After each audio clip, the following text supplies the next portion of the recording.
Sorry for that. Uh, so today we are celebrating the one-day national seminar on the occasion of World Zoonosis Day 2022 uh, in hybrid mode. So on this occasion, uh, today we have with us the president of the function, respected Dr. S.V. Upadhyay sir, and all the dignitaries of our MAPSU and eminent speakers and all the participants. So we gathered here. Today we have three eminent speakers for this seminar. So you know that this World Zoonosis Day, every year we are celebrating on the day of this, we are observing this day because the day of invention of rabies vaccine by the great scientist Louis Pasteur on 6th July. And we are celebrating to educate and create public awareness about the importance of zoonosis, because you know that on this date in the year 1885, great scientist Louis Pasteur has injected first vaccine of rabies to Joseph Mister, who was 9 years old, and saved his life from the rabies, which is a zoonotic disease. And two-thirds of all these infectious diseases spread to the peoples from the domestic animals, pets, and wild animals. So that's why today is the very important day. So now on this day, uh, I request our professor and PI of this NAI project, Dr. R.J. Jende sir, to give the welcome address, as well as the to brief about the importance of today's seminar. Dr. Jende sir, please. Thank you, Dr. Vidya. So, good morning, everyone. Respected Colonel Dr. A. Patrukar sir, Honorable Vice Chancellor of MAPSU, Nagpur, Dr. Arshia Agrawal sir, DDG Education and National Director, NAHEB Cast, Dr. Anuradha Agarwal Madam, NC, NHB Cast, Dr. S.V. Upadhyay sir, Dean, Faculty of Veterinary Science, MAPSU, Nagpur, Dr. N.V. Kurkure sir, Director of Research, MAPSU, Nagpur, Dr. A.V. Bikane sir, Director of Extension Education, Dr. P.G. Vasnik sir, Dean, Faculty of Dairy Technology, MAPSU, Nagpur, and all the associate deans.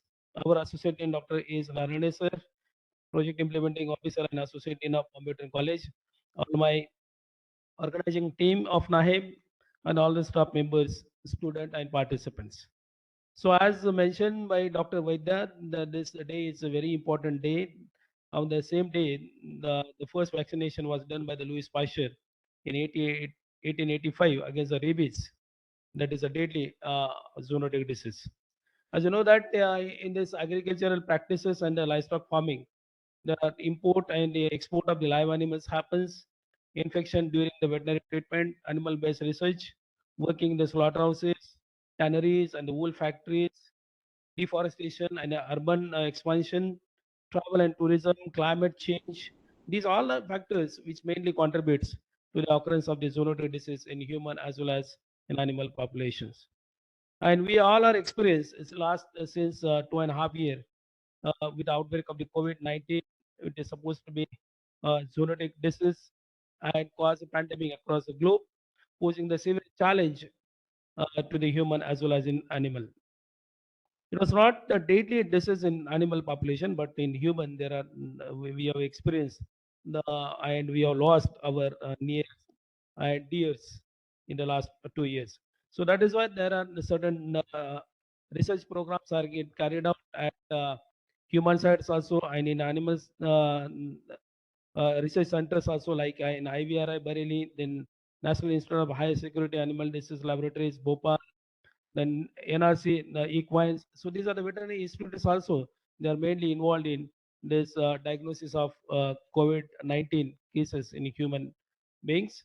And therefore, there are some of the few tips I can give it to all the participants here to avoid any zoonotic infections. For example, like good hygiene practices we have to follow and practice in everyday's life by washing hands with the soap and clean water. We have to prevent clothing for the bites from the mosquitoes, ticks, and the fleas. Then store and handle the food safely and cook properly before eating, avoid bites and the scratches from the animals, educating children and illiterate community in our population so that we can avoid most of these zoonotic diseases may happening in our across the globe. And that is why to create an awareness on this auspicious day amongst the human in the children the school, okay, to about this zoonotic disease which is happening in both the population. And for that reason this day is celebrated across the globe by exhibiting or demonstrating certain factors which avoids the zoonotic infections.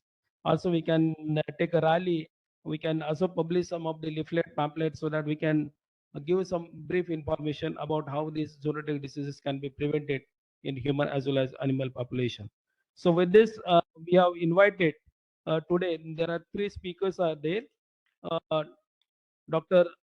Lona Dash, she is additional professor at Department of Microbiology, St. G.S. Medical College and KM Hospital, Parel, Mumbai, here nearby, and she will be talking of the salmonellosis, a public health concern. Next speaker is Dr. Kiran Belegaonkar, sir, Principal Scientist, Training and Education Center, ICR IVRI, Pune, Maharashtra, and he will be talking on emerging and re-emerging zoonosis and control. And third speaker is Dr. Krishna Kurup. She is a research fellow, Center for Universal Health, Chatham House, London, UK. And she'll be talking on zoonotic disease outbreak investigations, One Health approach. So we have very good speaker to speak on this, and we are eager to listen to them. So I stop here. Thank you so much. Thank you. Thank you very much, sir, for your welcome address as well as the information about this today's seminar about this World Zoonosis Day program. Now, as our associate dean sir is also busy and our director of research, sir Dr. N.V. Kurkure sir is busy with another program. So now I request our respected Dr. S.V. Upadhyay sir, Director of Instructions and Dean, Faculty of Veterinary Science, MAPSU, Nagpur, to give the presidential address. So, sir, please. Yes, thank you, Dr. Vaidya. Good morning, Honorable Vice Chancellor, Colonel Dr. Professor M. Paturkar, sir. DDG Education, Honorable Dr. R.C. Agrawal, sir. Then Dr. Anuradha Agrawal, Dr. Kurkure, Dr. Vikane, Dr. Vasnik, Associate Dean of Bombay Veterinary College, Dr. Ghende, all the co-investigators and organizing secretaries, co-organizing secretaries, and those who are involved in this program, and dear participants. I'm really happy to be here on the day of this World Zoonosis Day 2022. Basically, I'm a clinician, and what I have experienced in the field, I would like to share. I also welcome Dr. Lona Dash, Dr. Kiran Belegaonkar sir, and Dr. Karishma Kurup madam. Here, as a clinician, I see zoonosis when I was working in the field as livestock development officer and subsequently now also in the clinics of our teaching veterinary clinical complex. Zoonosis is a subject which initially was thought to be associated only with the veterinarians, and with full responsibility, I am saying I don't challenge the knowledge of anybody, but in barring, say, academic institutions or the metropolis, knowledge regarding zoonosis in medicos as well as in veterinarians is very, very less.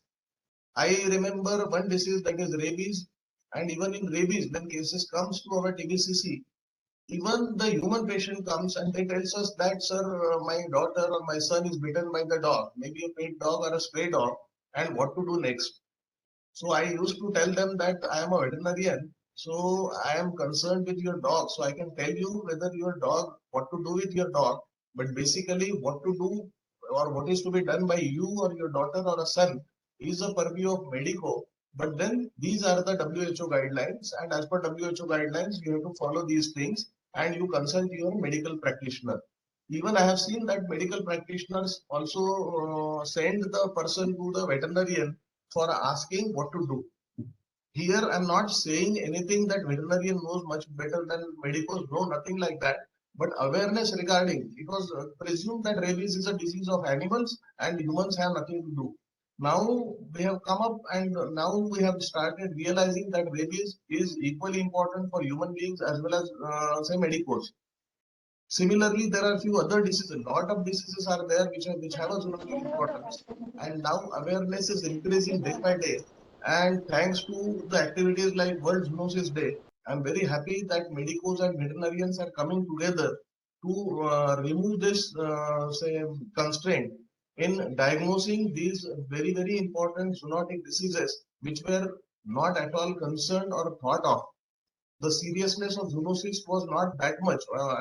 And still, again, I say that zoonosis is well known to the people, but especially in rural areas or at the ground level, still we need to do a lot more. I'm really happy that ICAR and other national agencies, including ICMR, they are giving more and more emphasis on zoonosis, and concept of One Health is coming up. So I feel and I congratulate the organizers for celebrating this World Zoonosis Day and inviting such laurels and such great persons for this seminar. So I welcome you all, and I thank the organizers for inviting me for such an occasion. Thank you very much, Dr. Jende, Dr. Vaidya. Over to Thank you, you. sir. Please. Thank you so much. Thank you very much, sir, for your very excellent information and valuable speech. In spite of your busy schedule, you have spared your valuable time and guided us. Thanks a lot, sir. Now I request Dr. R.J. Zende, sir, to give brief information about this our Dr. Lona Dash Madam. Please, Dr. Zende, sir, please. Thank you. I'm happy to introduce the first speaker, Dr. Lona Dash.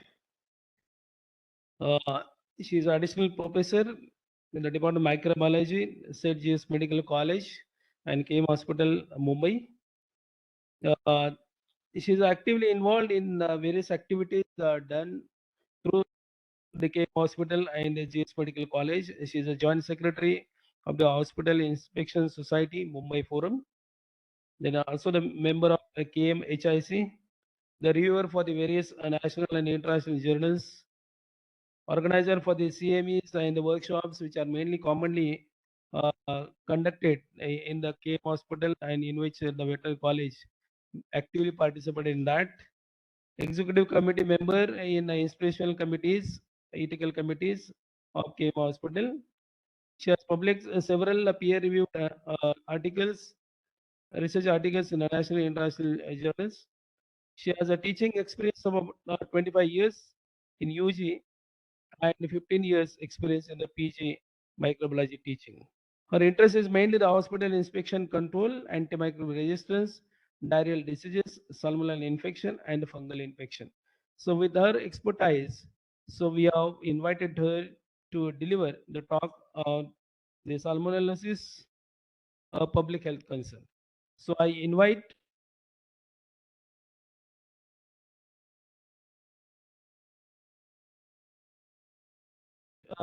Dr.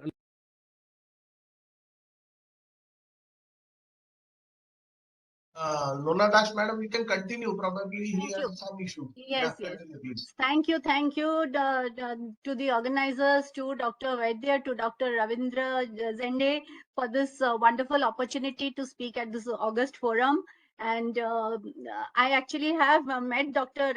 Zende earlier during one of our Zoonoses CMEs that we conducted, and happy to interact again. And I also take this opportunity to thank Dr. Geeta Natraj, HOD Microbiology at KM Hospital, for the opportunity. A very good monsoon. Good morning to all of you. And on this heavy rainy day, and I'm glad so many of you have are there, and the rest online. And I wish and I hope that this session and this program is going to be a good experience for all of us. So with this, I would like to start my slide share.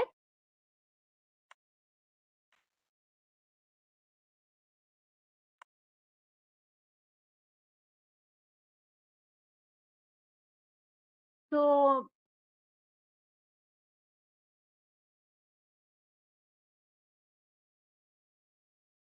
So the topic given to me is salmonellosis, a public health concern.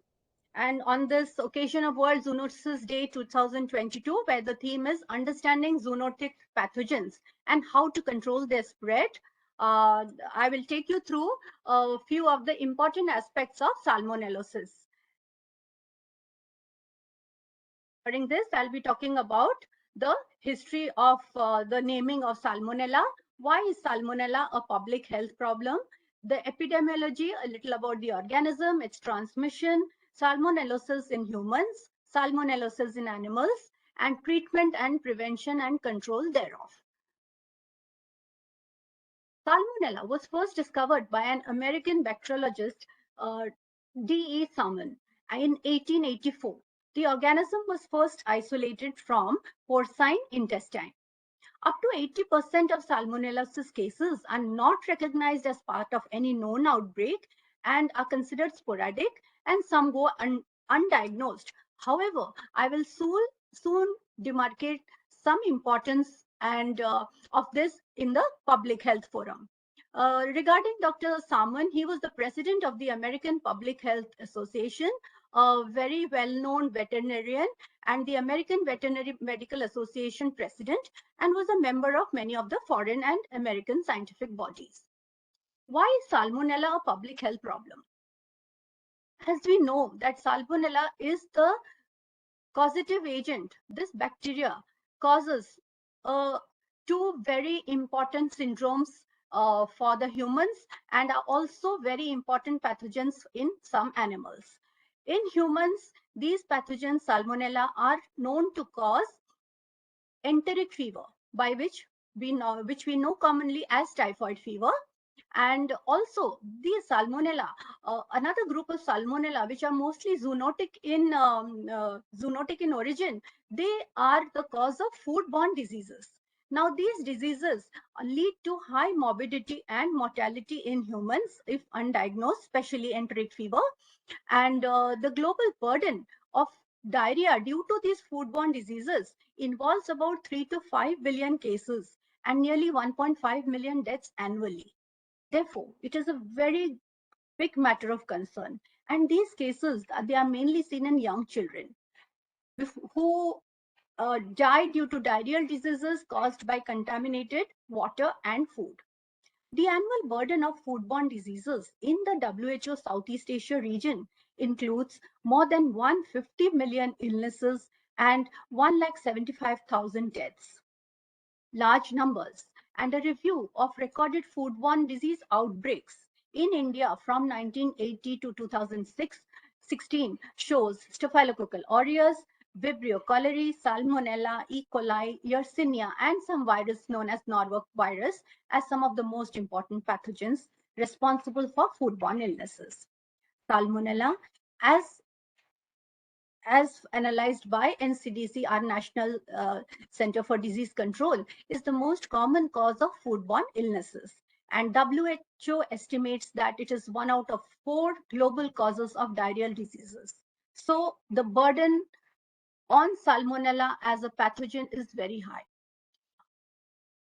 As per the WHO, foodborne diseases in India are expected to rise to by 1.5 times in the next 20 years, that is from 2011 to 2030. So again, we must pay attention before we lose lives to a preventable disease.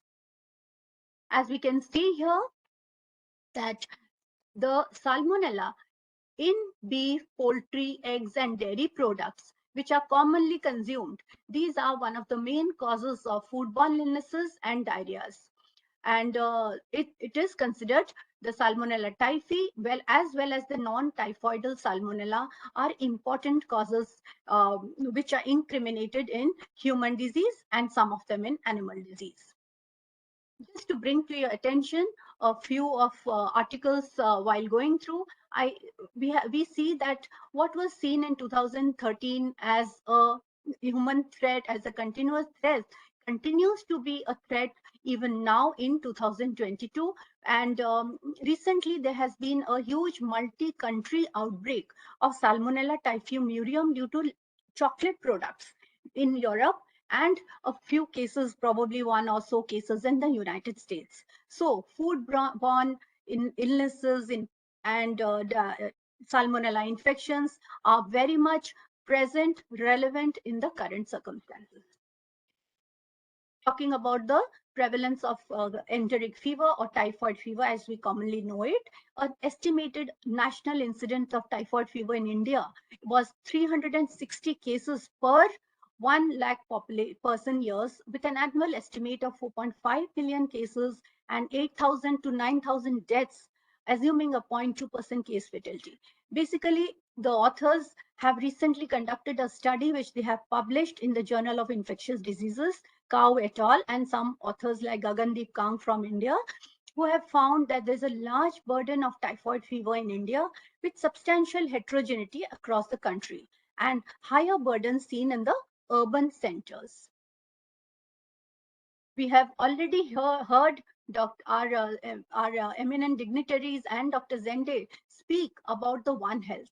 Basically, I would also like to, just bring to your notice a little more about this One Health concept. It is an approach that recognizes that the health of people is closely connected to the health of animals, to the health of the shared environment. And all of these together trigger or result in good health or otherwise.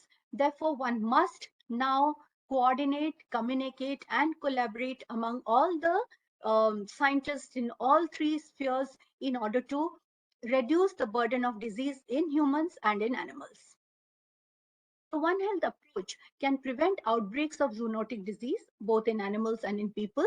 Improper food safety and security should be improved upon, reduce antibiotic resistance, infections, and improve the human and animal health, because antibiotic resistance that is seen in animals or that is seen in the soil bacteria are responsible also for and development of and increase of antibiotic resistance in the humans, because on consumption and on exposure to these resistant bacteria from the animals and from the soil, human also develop higher resistance to these antibiotics. Again, a very much important reason for concern. Hence, we must protect global health security by a One Health approach. As you can see, this beautifully demonstrated diagram of CDC, where communicating, coordinating, and collaborating among all these expertise and experts in all the various fields is the way out. Now, coming to Salmonella infections. These cause infections, as we just discussed, in both humans and vertebrates.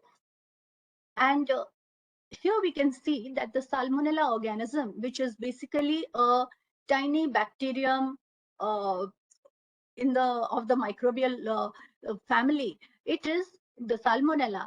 Based on various classifications, we find that it causes mainly typhoidal disease, which is caused by certain serotypes of Salmonella known as Salmonella typhi and Salmonella paratyphi A, B, and C.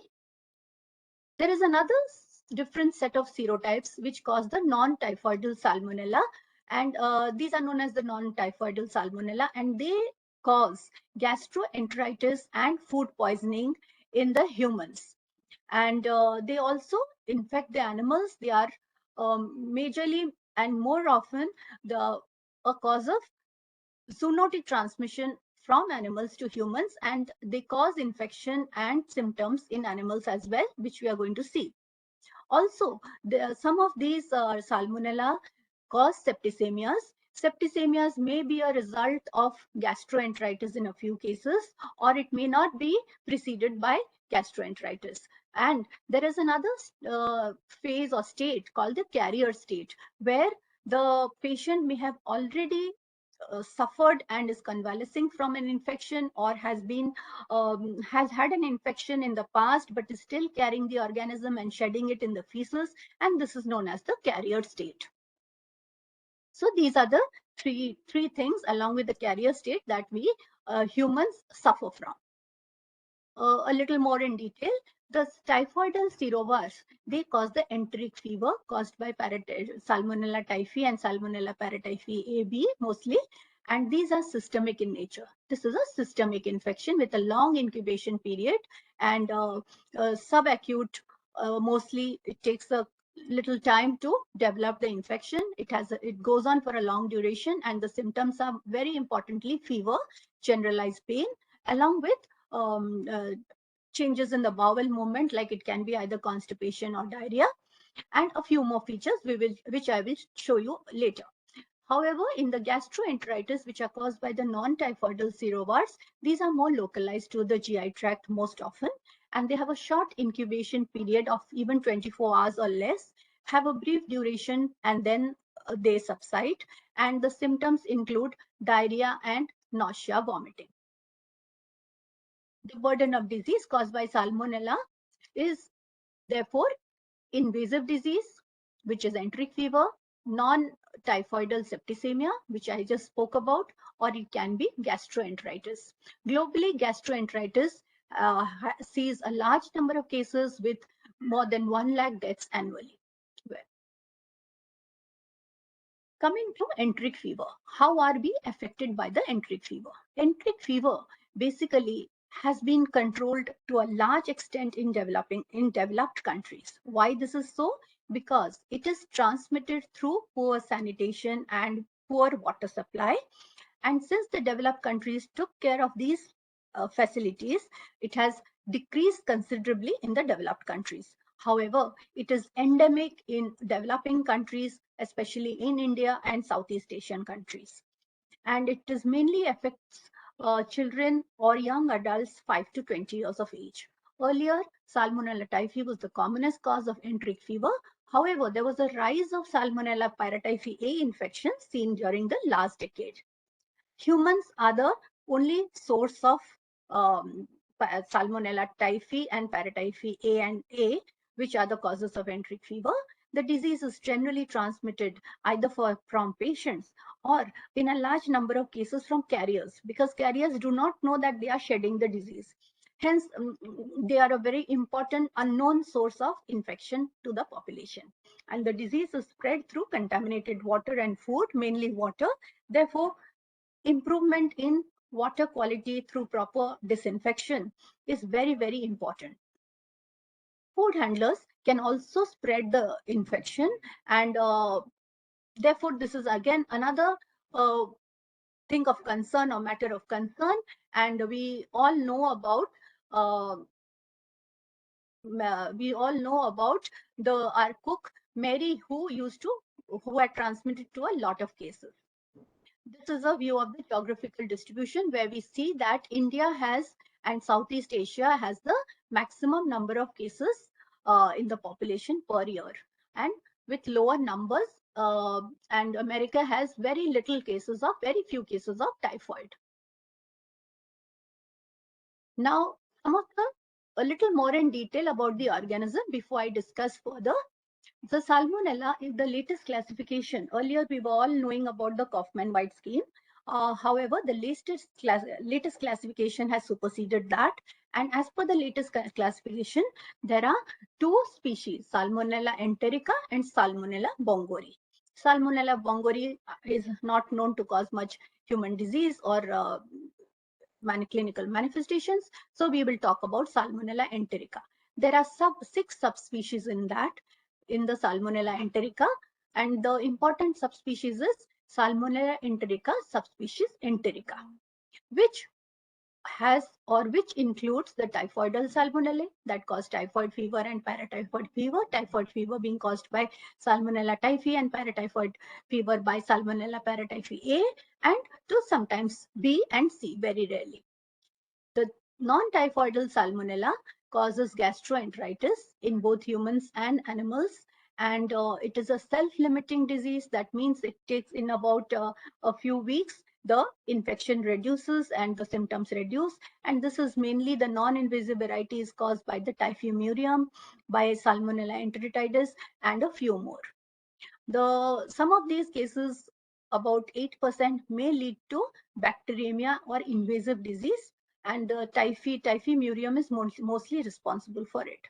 Again, it can cause other extraintestinal infections in the bone, in the blood, bone, as well as in in the spleen and liver, and these are called as extraintestinal. And among the commonest causes of septicemia or due to non-typhoidal salmonella, salmonella cholera suis has greatest importance. A little about this helps us to understand later and report accordingly. This we have already seen, and the commonest species causing salmonella causing typhoid is Salmonella typhi. What are the manifestations in enteric fever or typhoid fever? Basically, the patient presents about maybe gives a 10-day to 7-day to 10-day history of headache, malaise, loss of appetite, and loss of a coated tongue. The tongue, when on examination, is found to be heavily coated. The patient complains of abdominal discomfort, and he may have alternating constipation and diarrhea. Therefore, there is a imbalance or disturbance in the bowel movement. There is a fever which is typically described as step ladder fever. However, when the patient comes to a tertiary care center due to use of many antibiotics and due to the fever having been there for a few days, the typical fever may not be seen. On examination, the clinician finds that the patient has, slow pulse rate, which is disproportionate to his features, and he has a very soft, palpable spleen, which is a very characteristic fever of typhoid fever, besides being of some other tropical diseases like malaria and Kala Azar. The patient is known to seen or observed on examination to have enlarged liver, and sometimes certain skin formations are there known as those spots, which can be seen in the fair-skinned people. Enteric fever, if untreated or poorly treated, can lead to severe complications, most common being intestinal perforation, hemorrhage, and circulatory collapse. And besides, it goes on to affect other extraintestinal area, like even like the brain causing, or the meninges causing meningitis, the bones causing, so it can affect any of the organs of the body as a result of complications if not treated appropriately and timely. How do we do the laboratory diagnosis of enteric fever?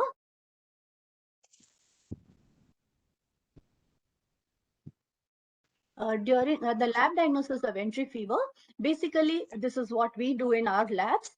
The most important sample that we culture for isolation of the bacteria is blood culture, and this is the gold standard. Besides that, the clot culture is another important way of culturing, where we take the blood sample and we separate the serum. We only take the clotted blood and in a special culture medium and look for growth of the recovery and growth of the salmonella organisms. Again, bone marrow culture, very invasive, hence it is not commonly practiced. And or stool examination, which can as the symptoms in the first week, the blood culture is the most sensitive, and as the weeks go on, the blood culture sensitivity reduces up to the third week. But however, it is the gold standard, and stool culture continues to be positive even on giving of antibiotics. Hence, it's a good sample if taken consecutively or repeated samples are taken. And urine culture also can be intermittently positive. Intermittent shedding is there, therefore that can also be taken for culture. Then another important test which you may be knowing about is the Vidal test. This is basically a serological test which is done with using the serum sample of the patient, and where antibodies against the salmonella are detected in the patient's serum. However, because most of the antibodies that would be detected as IgG, it is two samples a few weeks apart, about 4 weeks apart, are required in order to confirm a diagnosis of typhoid. However, there are kits which detect the antibody called IgM, which is useful in identifying and detecting a recent infection. Antigen detection kits are also available. PCR has also been done. We have also done PCR in a set of 5 fevers where, a multiplex PCR where we tried to detect 5 fevers like typhoid, malaria, dengue, leptospirosis, and West Nile fever, and typhus fever using 6 fevers using PCR method, multiplexed PCR. But that, of course, cannot be done in single cases and may not be available in many centers.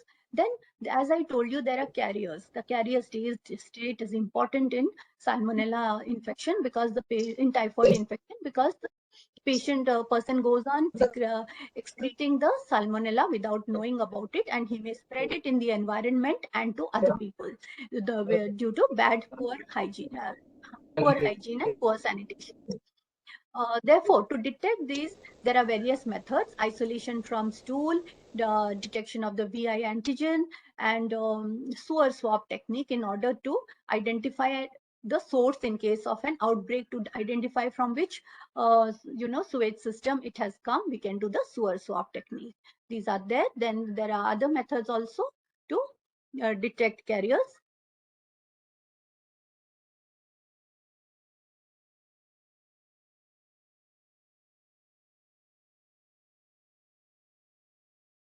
Okay.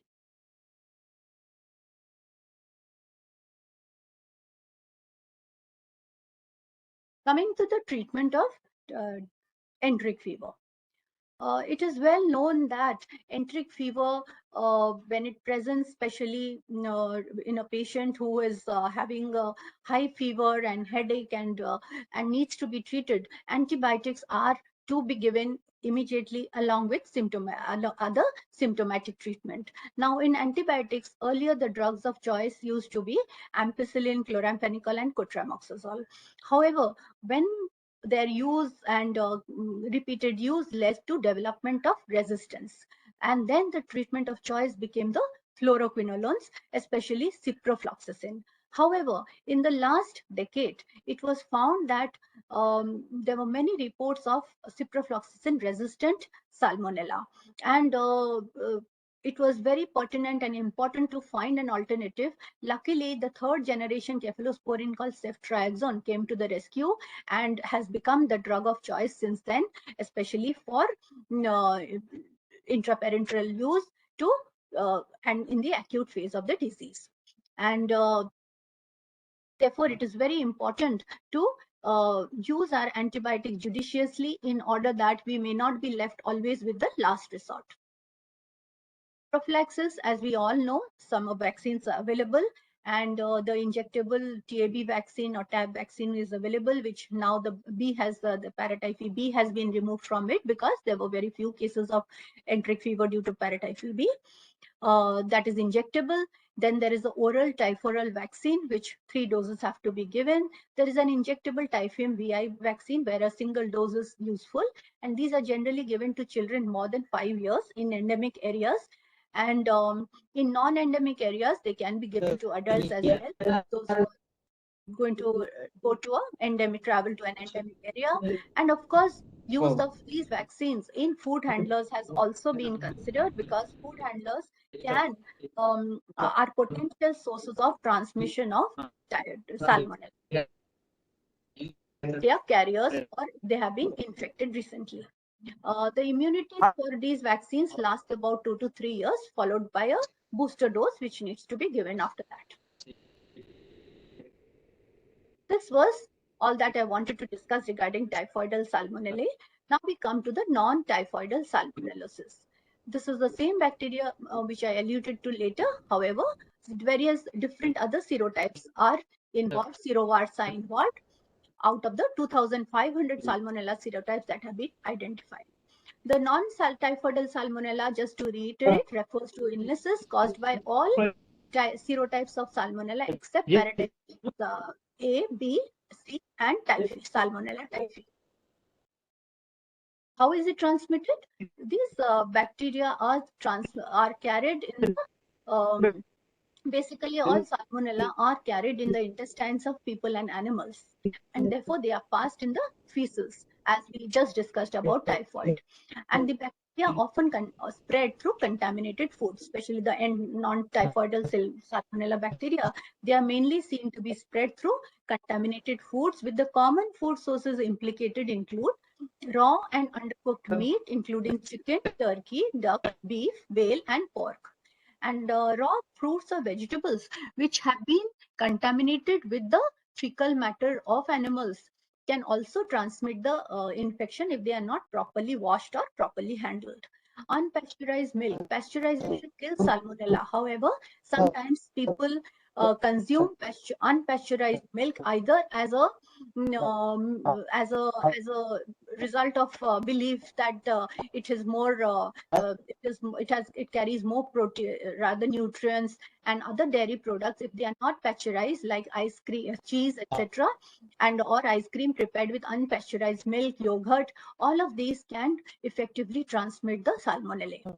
Raw or undercooked eggs can again be a source, because the eggs, if the salmonella can even transmit into the eggs through the eggshell.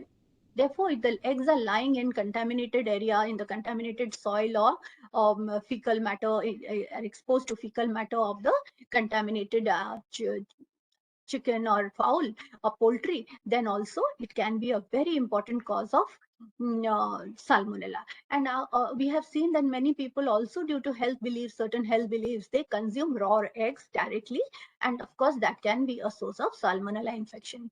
Again, processed foods like nugget, chicken nuggets, nut butters, if peanut butter especially, if they are not properly prepared along with all safety measures, food safety, keeping all food safety measures in mind, they also can transmit these infections. In fact, there is a recent in about 2021, there is a outbreak due to peanut butter consumption in America, in the US.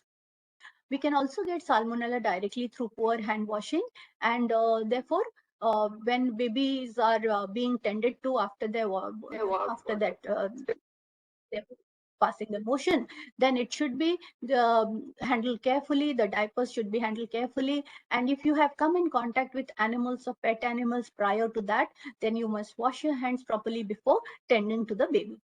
Pets are again a very important source of infection, like dogs, cats, birds, even exotic, exotic pets like reptiles are now being kept, and they are a very important source of bacteria. We all know about typhoid Mary and how she spread the disease to many people, and about five of the people she transmitted it to during her working in the kitchen. Five people died, and many were taken ill because of her negligence, as she was carrying the salmonella bacteria. So transmission is usually through the consumption of food or water, and it can occur directly or from infected animal or the environment. There are multiple animal reservoirs, as we'll just see. Foods implicated, and eggs we have just seen, and exotic pets like reptiles, whose 90% of the reptile stools contain salmonella. Even small turtles are found to harbor salmonella. Hence, one has to be very careful. The salmonella bacteria are widely distributed in both domestic and wild animals, such as poultry, pigs, cattle, and also in pets. They can pass through the entire food chain from animal feed, primary production, all the way to household or food service establishments and institutions. In humans, they generally contracted through the consumption of contaminated food of animal origin, and person to person spread has also can occur through the fecal-oral route. Non-typhoidal salmonella are one of the leading causes of bacterial diarrhea worldwide, and the risk of salmonella infection among travelers returning to non-endemic areas has been found, and visits to certain countries has been found to increase the risk of getting salmonella disease. A systematic review of travelers' diarrhea found that salmonella was detected in those who were traveled to especially to Africa or Southeast Asia, because that is where we know the endemicity of type salmonella lies. It is ubiquitous and hardy bacteria that can survive several weeks in a dry environment and several months in water.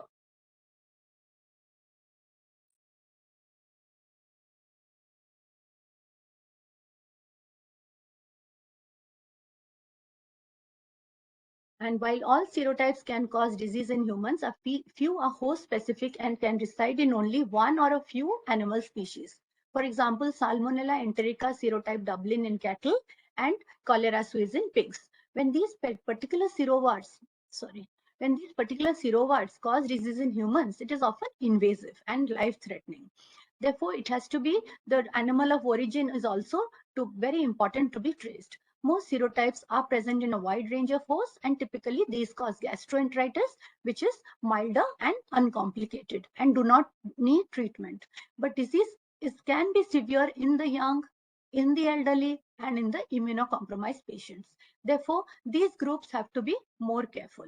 This group features Salmonella enterica. The ones which cause gastroenteritis include Salmonella enterica, serotype entritidis, serotype typhimurium, the two most important serotypes. Salmonellosis is a disease caused by Salmonella, and in case of non-typhoidal salmonellosis, usually the onset is acute with abdominal pain, diarrhea, nausea, vomiting, and also fever. The onset of disease symptoms usually occurs within 24 hours, sometimes within 72 hours, and after ingestion of the salmonella, and illness lasts for about a week, 2 days to a week. The symptoms are relatively mild and patients will make a recovery. However, in some cases, it is life-threatening, as I just described. Although large outbreaks usually attract media attention, 60 to 80% actually go unrecognized and are classified as sporadic cases because many of them are not reported, many of them are not diagnosed. We have already discussed the sources of Salmonella, and we must take special care to prevent it. And in domestic and pet animals, they can occur if too many animals or birds are put together, caged together, or there is contaminated fish tank water, presence of vectors in the area, and polygamy, consuming contaminated water. In vertical transmission, it can be passed on to the next generation, and pollution of the environment. All these can increase, besides diet, all these can increase the harboring or the prevalence of salmonella among domestic animals. In the non-typhoidal salmonella, we just discuss the features that the patients present with, that the humans present with, and coming to diagnosis.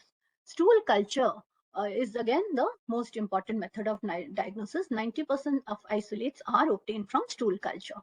Other samples, depending on if the salmonella has caused invasive disease like septicemia or bacteremia, then blood is the important sample. If it has affected the kidneys, urine would be an important sample. If it has caused local or focal lesions like abscesses, which can occur when there is cholera suis infection due to septicemia, along with focal lesions like abscesses or pustule containing abscesses, or in case of meningitis, the cerebrospinal fluid. Depending on the site of infection, these samples can also yield bacteria, and we have reported actually a few cases of salmonella meningitis and abscesses during my experience.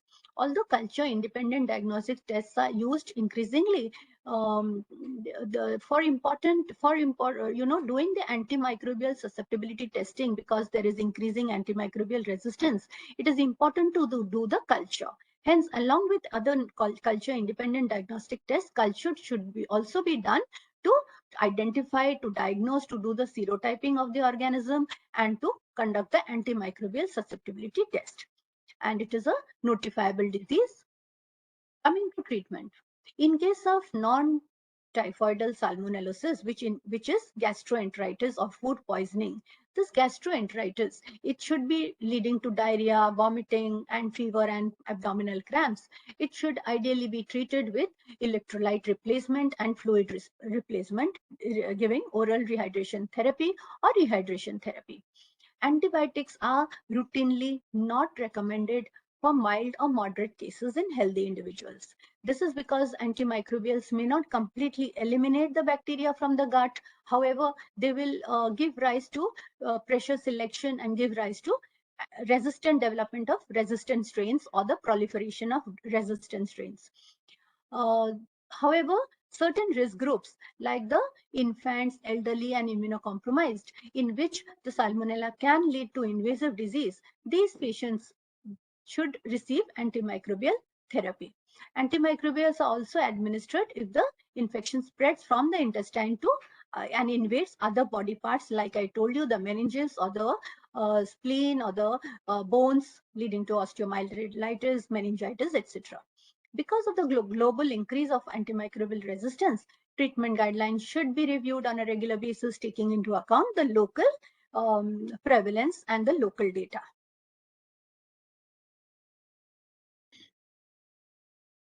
So among the antibiotics, the fluoroquinolones are considered first line in especially adult travelers. And however, as I told you that even in enteric fever, so also in the non-typhoidal salmonella, the fluoroquinolone resistant, ciprofloxacin resistant salmonella strains have been reported globally. Hence, it should be used with caution. Azithromycin can be a good line of treatment for children, and also alternative in adults from Latin America or Asia, where fluoroquinolone resistance has been documented and exceeded 10%. Azithromycin resistance has also been reported in some settings, but not common. Invasive strains of non-typhoidal salmonella, they have shown resistance to chloramphenicol, ampicillin, trimethoprim, sulfamethoxazole, and cephalosporins, and therefore, again, treatment options are very few remaining with us. So this is a huge problem. Antimicrobial resistance is again a huge problem worldwide for salmonella, for many other life-threatening diseases. And before it is too late, we have to work and together and collaborate to ensure that misuse is prevented. Misuse of use of antibiotics in humans, in animals, in aquaculture, in agriculture, they should be reduced and should be misuse should be prevented. Use should be discreetly done, and therefore we can help in reduction of antimicrobial resistance. No vaccine is available for humans against non-typhoidal salmonella infections, and the preventive measures include food and water precautions, and avoiding foods and drinks at high risk of contamination. Another important thing is to, after contact with animals or their environment, it is very important to do frequent hand washing. Hand washing, which we all have practiced during the COVID times. We are probably in the middle of a zoonosis right now, and hand washing is something which we have all adopted, and we must follow unscrupulously, or rather scrupulously we must follow during our contact with patients, with animals, and with the environment. Although rare, patients should be informed of the potential for continued bacterial shedding after symptoms have resolved. Hence, they should continue to practice proper sanitation method. The current outbreak, which I just mentioned, of foodborne disease due to the chocolate in a Belgium factory, it was first reported in 10th April by the WHO and the United Nations International Food Safety Authorities Network, and about 151 cases, genetically related cases, have been found in 11 countries, and the WHO is taking all measures to recall these products which had been supplied, which had been distributed, in order to reduce the or control the outbreak. Therefore, for prevention of salmonellosis, WHO advises that at all stages of the food chain, from agricultural produce to processing, manufacturing, and preparation of foods in both commercial establishments and at home, utmost control measures and care must be taken. General prevention measures include hand washing with soap and water, in particular after contact with pets or farm animals, or after visiting the toilet, ensuring food is properly cooked, drinking only a pasteurized or boiled milk, avoiding ice unless it is made from safe water, washing of fruits and vegetables thoroughly, and also making sure that raw food is separated and kept separately away from cooked food. There should not be cross contamination between them. And whenever we are working with, or anybody working with food chefs or a household members working with food, must ensure that when they are coming in contact with raw produce, they should wash their hands before they touch any cooked product, so that there is no cross contamination. Therefore, a few key facts. Salmonella is one of 4 key global causes of diarrheal diseases.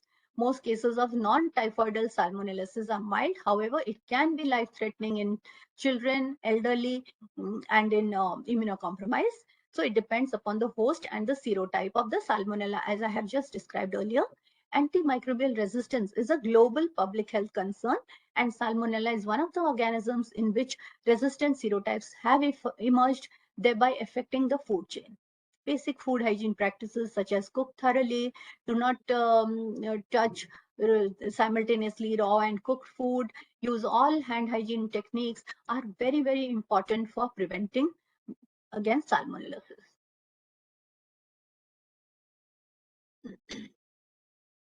A diagram to depict some of the things that must be done for food safety.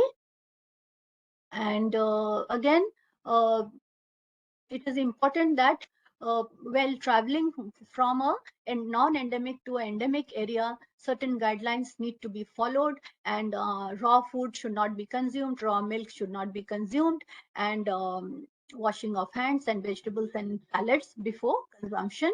Again, there are recommendations for food handlers, which are another potential source of transmission of salmonella if proper sanitation and key infection control measures are not practiced. We have conducted a study on among food handlers, and we had found that 2 of them were carriers of salmonella and they did not know about it.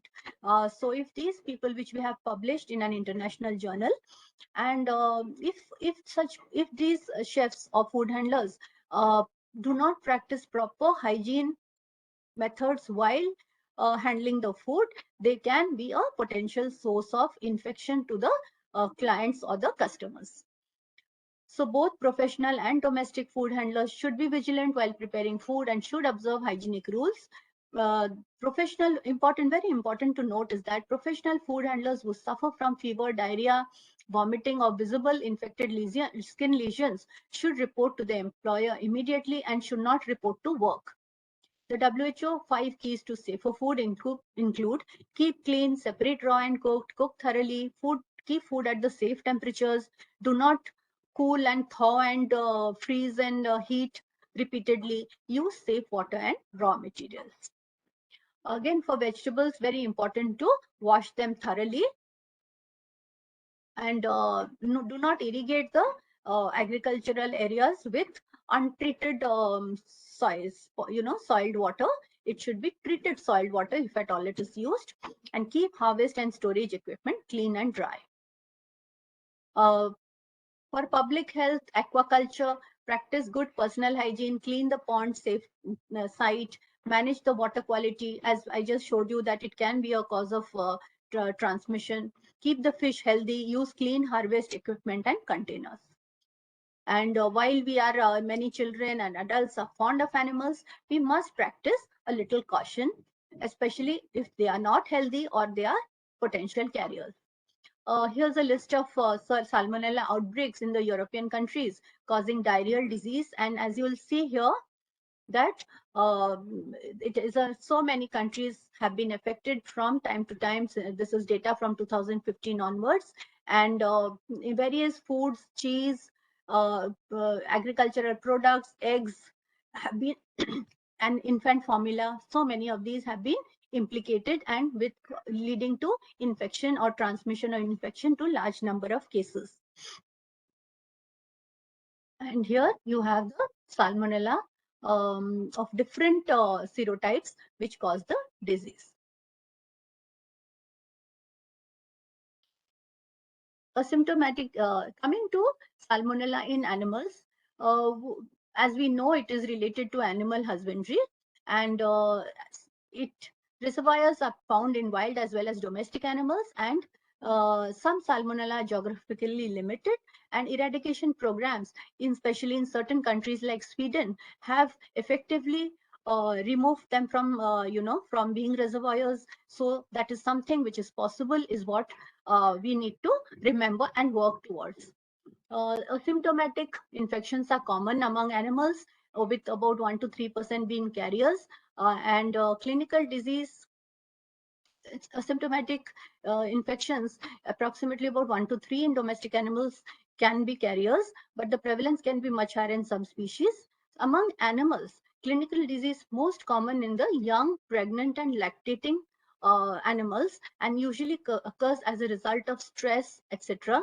Outbreaks with high morbidity rate and mortality, typical in young cattle, pigs, poultry. In outbreaks of septicemia, mortality and morbidity can reach 100%.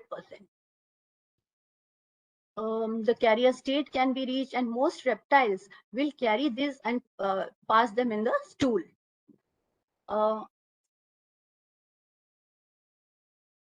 Among animals, Salmonella species are mainly transmitted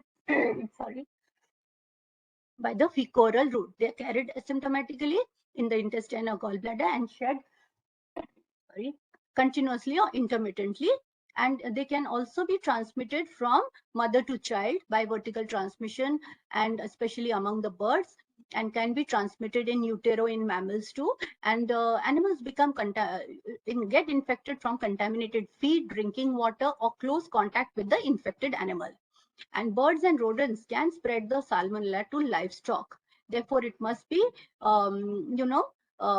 safe habitat for our livestock should be maintained in order to prevent this kind of infection. And carnivores are also infected through meat, eggs, and other animal products that are not thoroughly cooked. And they are found in all species of animals, birds, reptiles, and amphibians. And fish and invertebrates can also be infected. Infections are particularly prevalent in poultry, swine, and reptiles. They are susceptible, but clinical disease is more common in some animals. And we have seen and that in fact, some animals transmit, like cholera, suis, and all, they can transmit even septicemia to humans. And among them, clinical cases are common in cattle, pigs, and horses, but relatively uncommon in cats and dogs. Therefore, a wide range of animals, reptiles, amphibians can be affected. The incubation period in animals is very, very different, is variable. And infections become symptomatic under certain conditions, as I told you, under stressful conditions, when there is overcrowding, or during transport, or during childbirth, exposure to cold, when there is any other concurrent disease along with that the animal is already suffering from, and there is sudden change of feed or overfeeding following a fast. All these can lead to clinical manifestations. The clinical signs vary with the infecting dose, health of the host, and the age of the host, which serovar it is, and strain, and some other factors. Some serovars produce a particular syndrome, like pigs. In pigs, Salmonella serovar cholera suis associated with septicemia, and typhimurium with enteric disease. Although salmonellosis can be seen in all domesticated animals, pregnant ones are the most susceptible. And in reptiles, the clinical disease is common, whereas 90% of them will pass in the salmonella in the stool. And if they are affected, the syndromes reported include some abscesses in subcutaneously, septicemia, osteomyelitis, and osteoarthritis. And they have also been implicated in sporadic deaths among tortoises in the zoos. Tortoises are again another group of animals which can be affected and with death. Among the ruminants, pigs, and horses, this can cause Salmonella can cause acute enteritis, which lasts to about 2 to 7 days and can lead to death and toxemia, as you know. And horses in particular often have severe enteritis and may die within 24 to 48 hours. And how do they present acute enteritis? Generally, they present with watery or pasty stools and frequent pasty stools, dehydration, depression, abdominal pain, anorexia, fever, decreased milk production, again, is another of the clinical features which are seen, and death from dehydration and toxemia. It can also lead to subacute or chronic disease. In subacute disease seen in adult horses, cattle, and sheep can lead to diarrhea and weight loss, and chronic disease can lead is seen in adult cattle, older cows, and growing pigs, and can lead to progressive loss of weight, emaciation, low-grade intermittent fever, and scant feces in the chronic state. Again, it can be invasive in nature and cause septicemia in the ruminants, in the horses and pigs. And it is mostly seen, septicemia is seen in the young calves, lambs, and foals, and in pigs up to 6 months. So in the younger animals, the symptoms generally include depression, high fever, and often death within 1 to 2 days. Diarrhea can occur in some animals. The central nervous system signs or pneumonia may be seen in these calf and pig young population. Pigs may also develop a dark reddish or purplish discoloration of the skin and in the around the ears and the ventral abdomen. Then it may lead to abortion in the pregnant animals with or without clinical signs. Often in abortion is associated with Salmonella dublin in cattle and Salmonella abortus suis in sheep, and abortus equi in horses. In cows, this first symptom may be abortion followed by several days of diarrhea. So, it can present in different animals, which our veterinarians will be able to tell with greater understanding and detail, that they present in different ways, and hence the alertness and the awareness has to be there. Among dogs and cats who are not usually, the infection is not seen commonly. However, it can occur in the form of diarrhea with and without septicemia, and also there can be acute diarrhea from which they recover in 3 to 4 weeks. Also other systems of the body, other organs of the body like lungs, meninges, bones can also be, conjunctiva can also be affected. A chronic febrile illness characterized by anorexia and lethargy without diarrhea has been reported in cats. And pregnant dogs and cats may abort or give rise to weak, um, weak puppies or kittens. In birds, in the very young birds, anorexia, lethargy, and diarrhea are seen, and in increased thirst and CNS symptoms are also seen.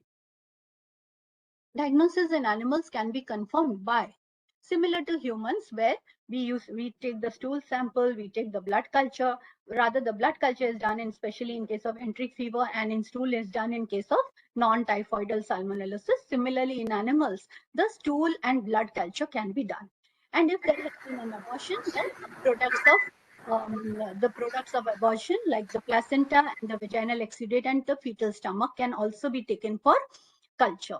Serology may be useful when there is a whole herd or flocks of animals or birds are infected or potentially infected, and among carriers. And of course, PCR can be a potential diagnostic method if available. Diagnostic of clinical cases and identification of carriers is complicated because Salmonella species can be also found in healthy carriers. So one has to,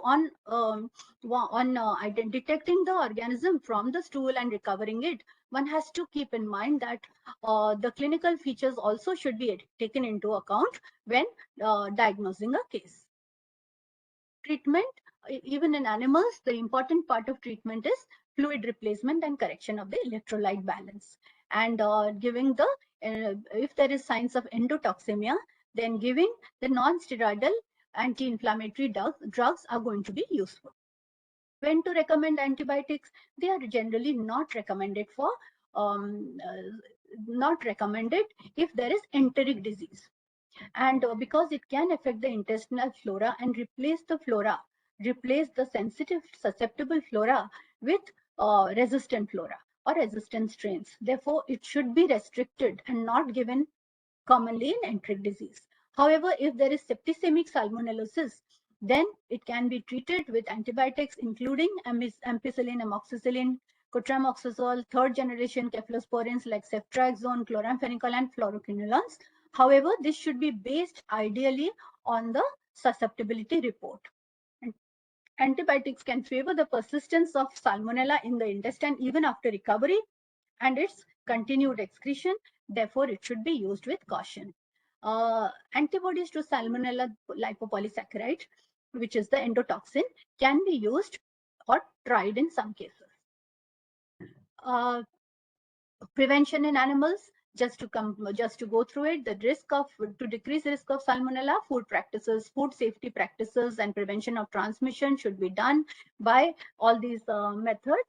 And prevention of washing hands and washing the raw vegetables thoroughly before consumption, avoiding cross contamination, keeping uncooked and cooked food separately, washing hands and kitchen tools properly, and while handling food, then infant and change of diapers should not be done.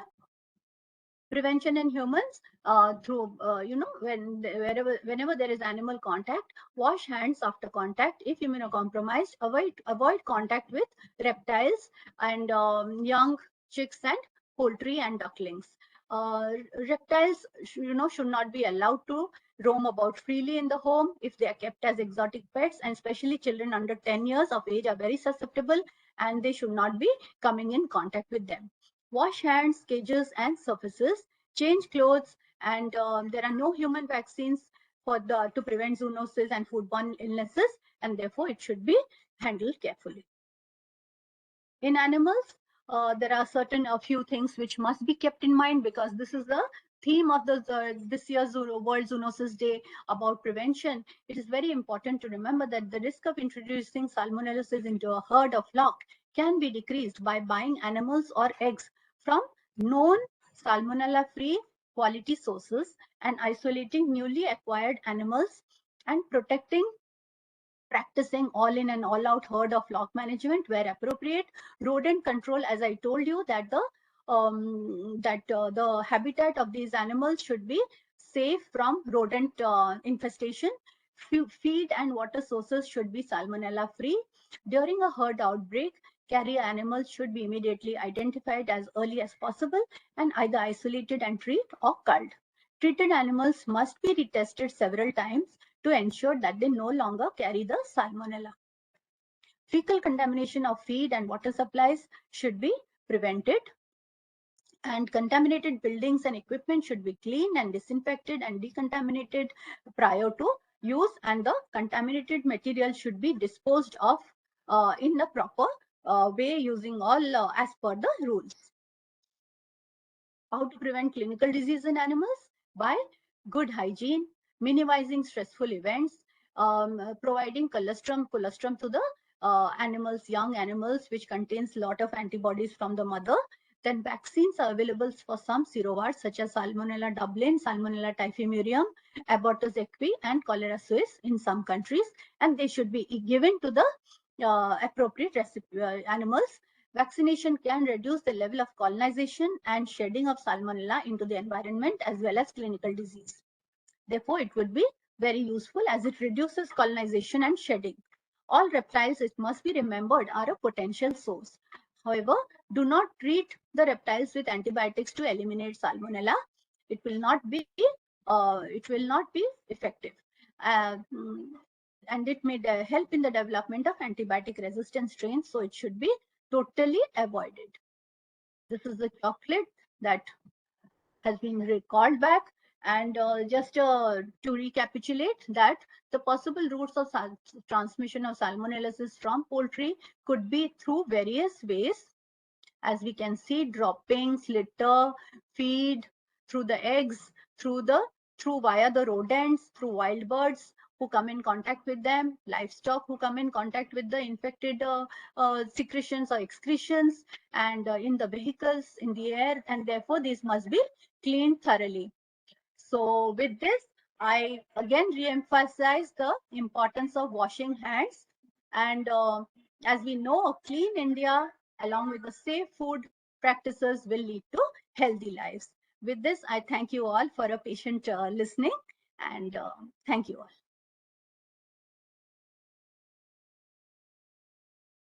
Thank you very much, madam, for very excellent information. You have covered all the details, including the epidemiology, then public health significance, as well as clinical science, prevention and control, and the outbreaks at the national as well as international levels. So very excellent presentation, madam. Now I request the participants, any questions, please.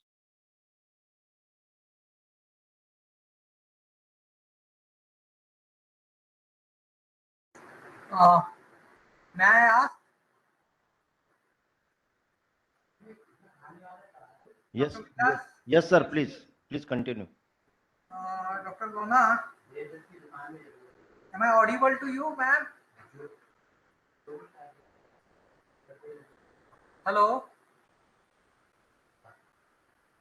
Yes, sir, you're audible.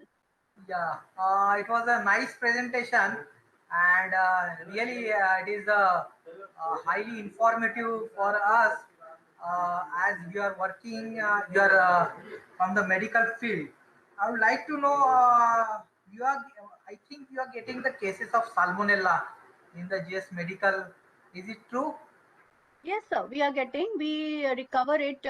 In fact, recently we recovered it in the urine of a patient who is a small child and we have not recovered it from the blood, but we have recovered it from the urine, which is very interesting. And this child probably is a immunocompromised child and Okay. with a hematological problem. So we have identified Salmonella typhi in the patient, and from time to time we get cases of especially cases of enteric fever, and also we get it from cases of gastroenteritis, especially group B salmonella like typhimurium, etc.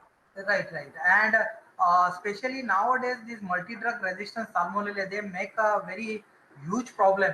So how you people are treating these cases, or whether you are going for the isolation of the salmonella and then based on the sensitivity, or what kind of means you are taking the precautions as well as the line of treatment in these cases. Thank you, sir. So basically in a tertiary care center like ours, the treatment when a patient presents with features of typhoid or enteric fever, the drug given to them is ceftriaxone. As we know that in the children population, ciprofloxacin it is not a advised drug, and ceftriaxone being the drug of choice currently, that is the drug which the patient is started on and given intravenously. And once the patient shows signs of recovery, and then after subsequently he is then given the oral drugs like azithromycin and cefixime. These oral drugs also are very effective against typhoid. So in the initial phase, the ceftriaxone is given intravenously, followed by the oral drugs. And actually, we had conducted a study for the prevalence of antibiotic resistance in salmonella. Some of these are my articles are already published. In that, we found, in very interestingly, we found that the sensitivity to the first line drugs, ampicillin, chloramphenicol, and cotramoxazole, has again come back. The susceptibility is again being shown by the because they were not used for a considerable period of time, and they were vacationed or holiday, so therefore they have again the organisms have again started showing susceptibility to these drugs. However, ciprofloxacin is still an issue, and there is reduced susceptibility to ciprofloxacin, and there are therapeutic failures. Hence, it is not advisable unless the proper antibiotic susceptibility testing is reported as susceptible to ciprofloxacin, then it may be given. Otherwise, ceftriaxone should be the current drug of choice. However, it is interesting to note that the first line drugs have again recovered their susceptibility. Yeah, that is very nice.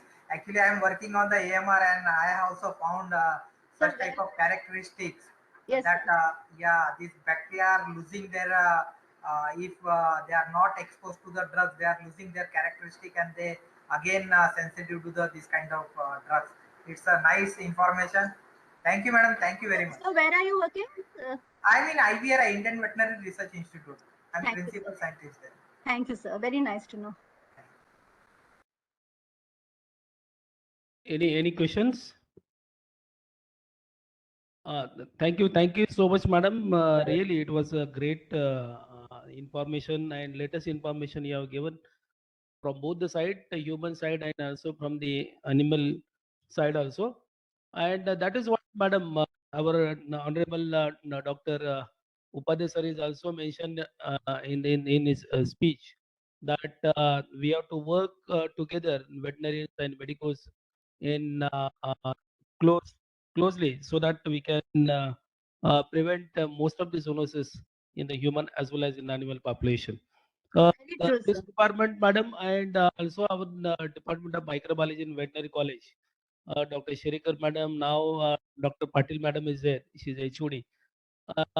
We both are working on this zoonosis kind of thing, and really it will be very great once you collaborate with us, and whenever such kind of the cases are coming to you, some infections are there of animal origin, with a small that history of that patient, if you ask them whether they are involved in the animal husbandry practices, they are having some animals in their home also, such informations are very very greatly helpful, to diagnose that disease properly, and also treat that patient in very short period of time, so that that expenditure on the treatment part, on this health part, that also can be prevented. I can also share, madam, one of the case in our department in the year 2006-7. One of my student, she was working on a listeriasis, and she was collecting the samples from the reproductive disorders cases in human as well as in animals, mainly sheep, goat, and in humans also. And she worked with various different farms across the Maharashtra. And all the government farms, she has collected the animal having the history of reproductive disorders or abortions for 3 to 6 months. And she has collected that urine, blood, then vaginal swab, and if the abortion is there, then fetal umbilical cord and all this. She's isolated that listeria, and the people, the animal handlers, they are working in that farm itself. Uh, from them also she has collected sample, and she got very good relation, that with that isolates from the animal with the human. There was correlation was there, and that one lady was working with that farm for more than 6 years. She was not conceiving. She conceives, and within 1 or 2 months there was abortion. So with that we correlated that listeria from that animal to that lady, and we have advised the treatment with just streptomycin and gentamicin for 15 days. She recovered, and next month she conceived and gave birth to the male. That, so that was very good. Such kind of thing will happen. So we work together. So such kind of the collaborations were required. Definitely, I was actually supposed to come here and deliver a lecture from our department, and we were having some small meeting. But no issue. Whenever you are having time, please come. And this is very close to your college also. Then we can develop such some kind of a research project, so that can be taken your department and our department. Thank you so much, madam, for giving your valuable time and delivering very nice topic. Thank you, sir, and thank you for letting us know about that interesting case. Making a difference is what we all strive for, and definitely we'll look forward to collaborations. We are just across the road. Definitely we'll work together. Thank you for the opportunity. Okay. Thank you, madam. I'll stop sharing and Thank you.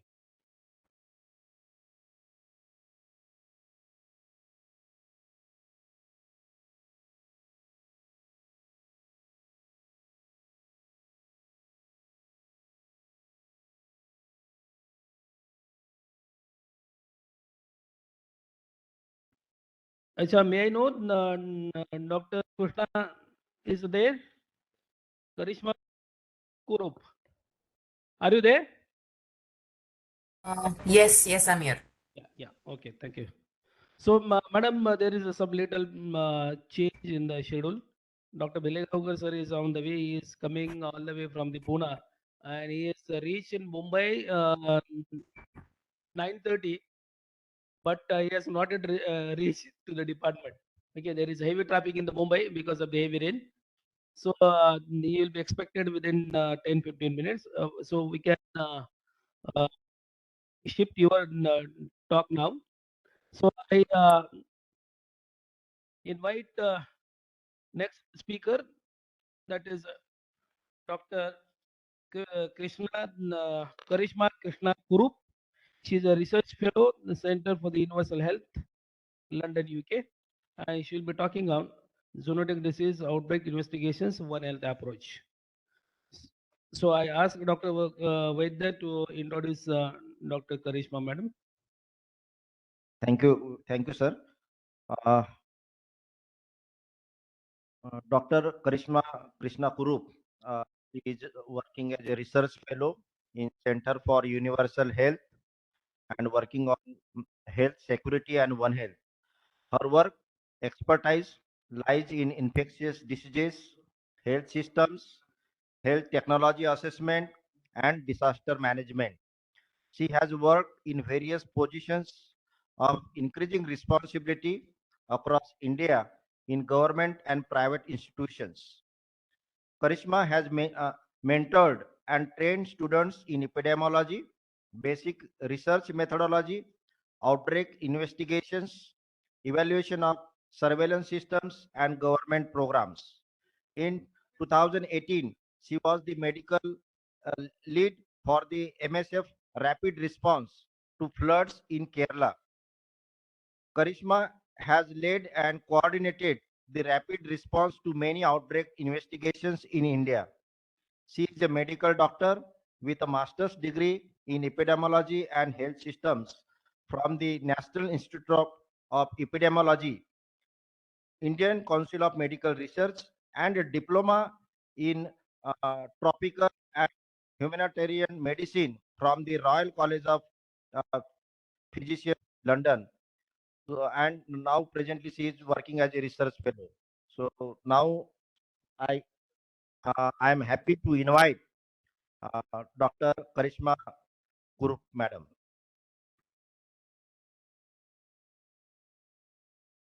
Hello, thank you. Thank you very much for the introduction. Uh, it's still pretty early over here. I'm taking this presentation from UK. It's around 7:30 in the morning. So I will now share the PowerPoint. Uh, it's on zoonotic disease outbreak investigation. Just 1 minute.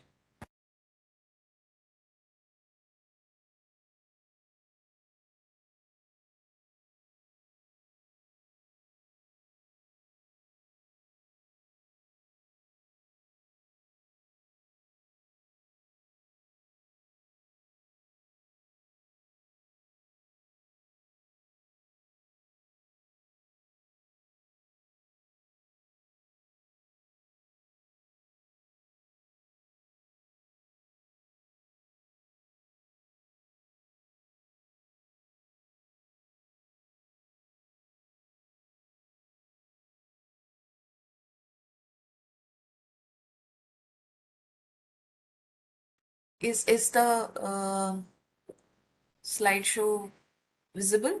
Yes, madam, it's visible. Please Oh, continue. thank you.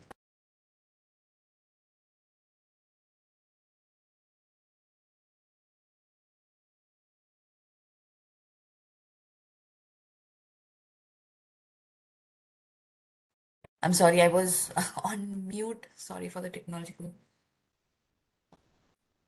problem from here. Again, a very good afternoon. I will be presenting on zoonotic disease outbreak investigations.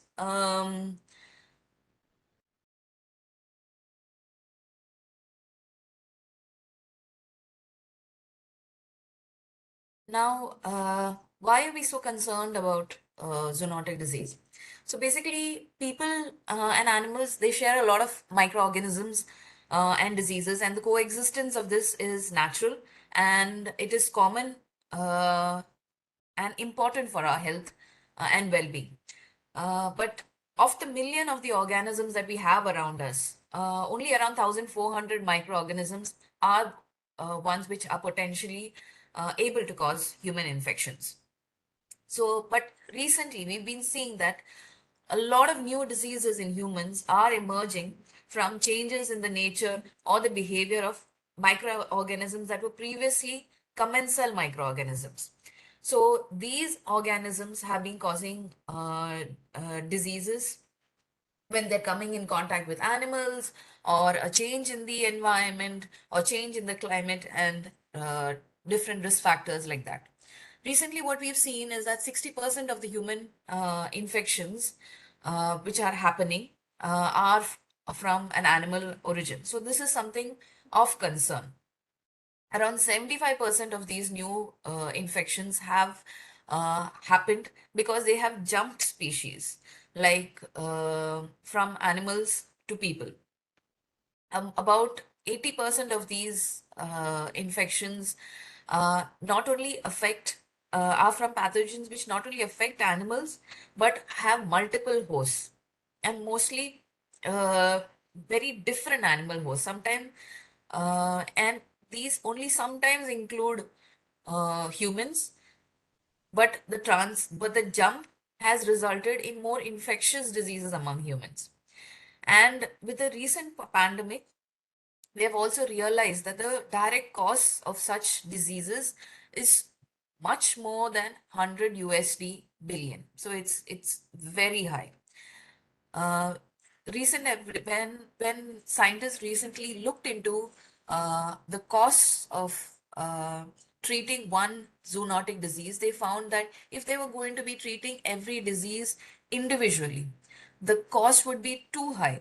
So that is why it is important for for all the countries in the world to basically realize the importance of zoonotic diseases and develop a mechanism where they can collectively prevent this spillover and jump of infections from animal host to human hosts. So coming down to basic level, so what are the disease level definitions?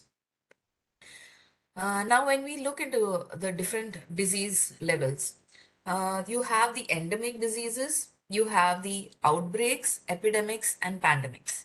Now, what is endemic? What are endemic diseases? Endemic diseases basically refer to diseases which are constantly present, or there is a usual prevalence of such diseases in a geographical area. So, usually these endemic diseases are taken in reference as the baseline level of the disease. Now, when do we say that an outbreak has occurred? An outbreak refers to an increase, often sudden, in the number of cases of a disease above what is normally expected. So, do you have a baseline disease, and an outbreak is basically a sudden increase in cases which is above these threshold levels. Next is epidemic. When these outbreaks happen in excess over a larger geographical area, like over a country, then we refer to them as epidemics. And it turns into a pandemic when an epidemic happens to cross borders and is seen across countries. So next thing, how do outbreaks come into our attention? So there are certain mechanisms in which these outbreaks that happen come into our attention. It can be through our review of surveillance data. So we might see a single case of a priority disease. We may see cases that are reported which are exceeding the threshold limits that we have developed, or we may get a cluster of reports of cases in a particular area. Another way of notification is when health authorities are notified by farmers, village, animal health and veterinary workers, local authorities, members of the public, private practitioners, private veterinarians, livestock traders, and medical doctors who are working in zoonotic disease. Another increasing way of notification that we are observing is the one through media notification. Both now we have traditional media through newspapers, through televisions, radio still, and social media is now coming up as a way to notify outbreaks and bring them to our attention.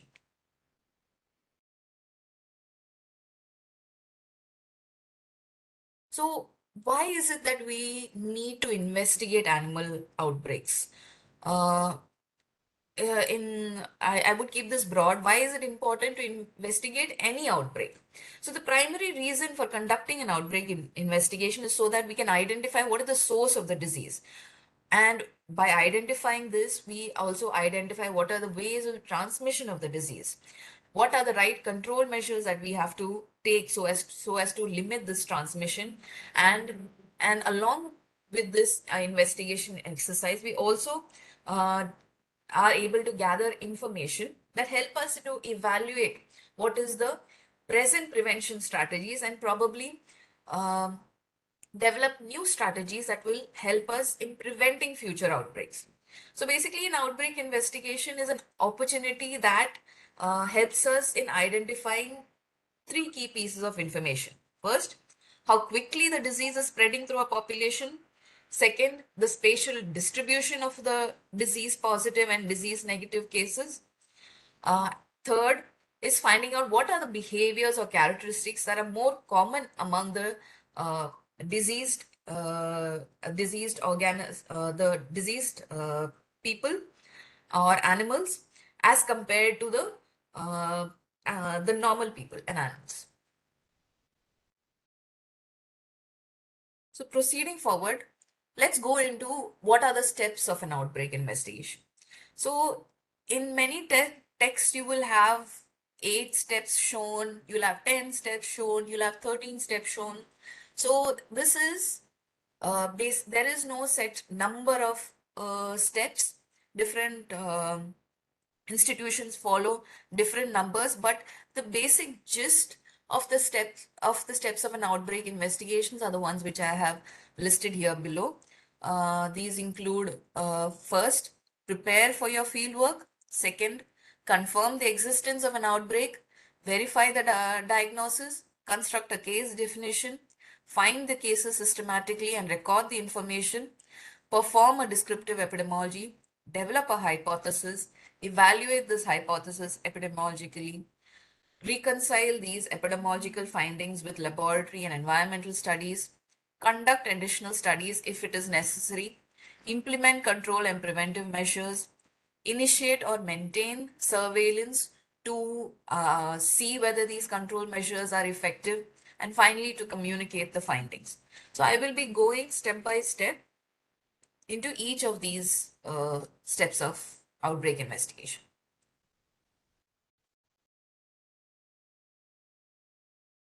So the first thing, how do you prepare for the field? So the first thing we have to realize is before going to the field, basic information about the disease and location should be collected. So the main questions you need to ask include, what is the location of the outbreak? Is the outbreak still ongoing? Sometimes you reach the location, you find that you are right before the number of cases reach a peak. So you are at that's actually a pretty good time to go to an outbreak, because you can actually see the number of cases increasing, and then you can see you can apply control measures and actually see the cases decreasing. Sometimes you might go to the outbreak when all the cases have happened and it's all coming down even before you need to apply any control measures. But don't be disheartened by that. There is still reason for you to do an outbreak investigation there. So another thing is you have to look for whether similar outbreaks have occurred early in the same area or some other area. Who are all affected? What is the human and livestock species which are affected? What all animal products from affected population are being used? Where are they being sold? Location of the livestock markets and slaughterhouses. So all this information is based on the existing scientific knowledge on the etiology, the epidemiology, the pathogenesis, uh, the clinical science, diagnosis and treatment and control of outbreaks, which have of similar outbreaks in previous that you can identify through literature review. So while you're going to the field, there are certain requirements that you have to be ready with. These include investigative requirements. So then first is you have to be identifying who are the subject matter experts in your field who will help you in this outbreak investigation. You contact them. They might be your peer colleagues. They might be your staff members. They might be people who are in other institutions. So you will have, so the best thing here is to contact them, talk to them and find out about how their experience was before going to the field, before going to the field, because there are many times important um, important information that is provided by these experts that can help you in being better prepared while going to the field. Along with this, there are stationary requirements. You have to develop a sample questionnaire, be having all the supplies, laboratory materials that you require for your investigation, and always have a course of action that is planned. Now, along with that, there are some administrative and operational things also that you have to be prepared for. So, develop a team. The team should have all the experts that will support you in your outbreak investigation. Maybe they might not be able to reach there along with you, but seeing that you have a team well in hand will allow you to come back after your field investigation in the morning, come back in the afternoon, be able to discuss with them what has happened in the field and get a clearer idea as to what should be the next steps forward. Another thing is you have to get all your administrative clearances. When you go to the field, always be prepared by informing the people at the field that you are coming, and this is the reason why you're coming, and this is the support that you need. Have a very open communication with the field level staff so that you are prepared and they are prepared to have you there. It is always better to have proper planning before reaching the field and having a proper communication before reaching the field, because it enables you to get better information and interact with the health staff.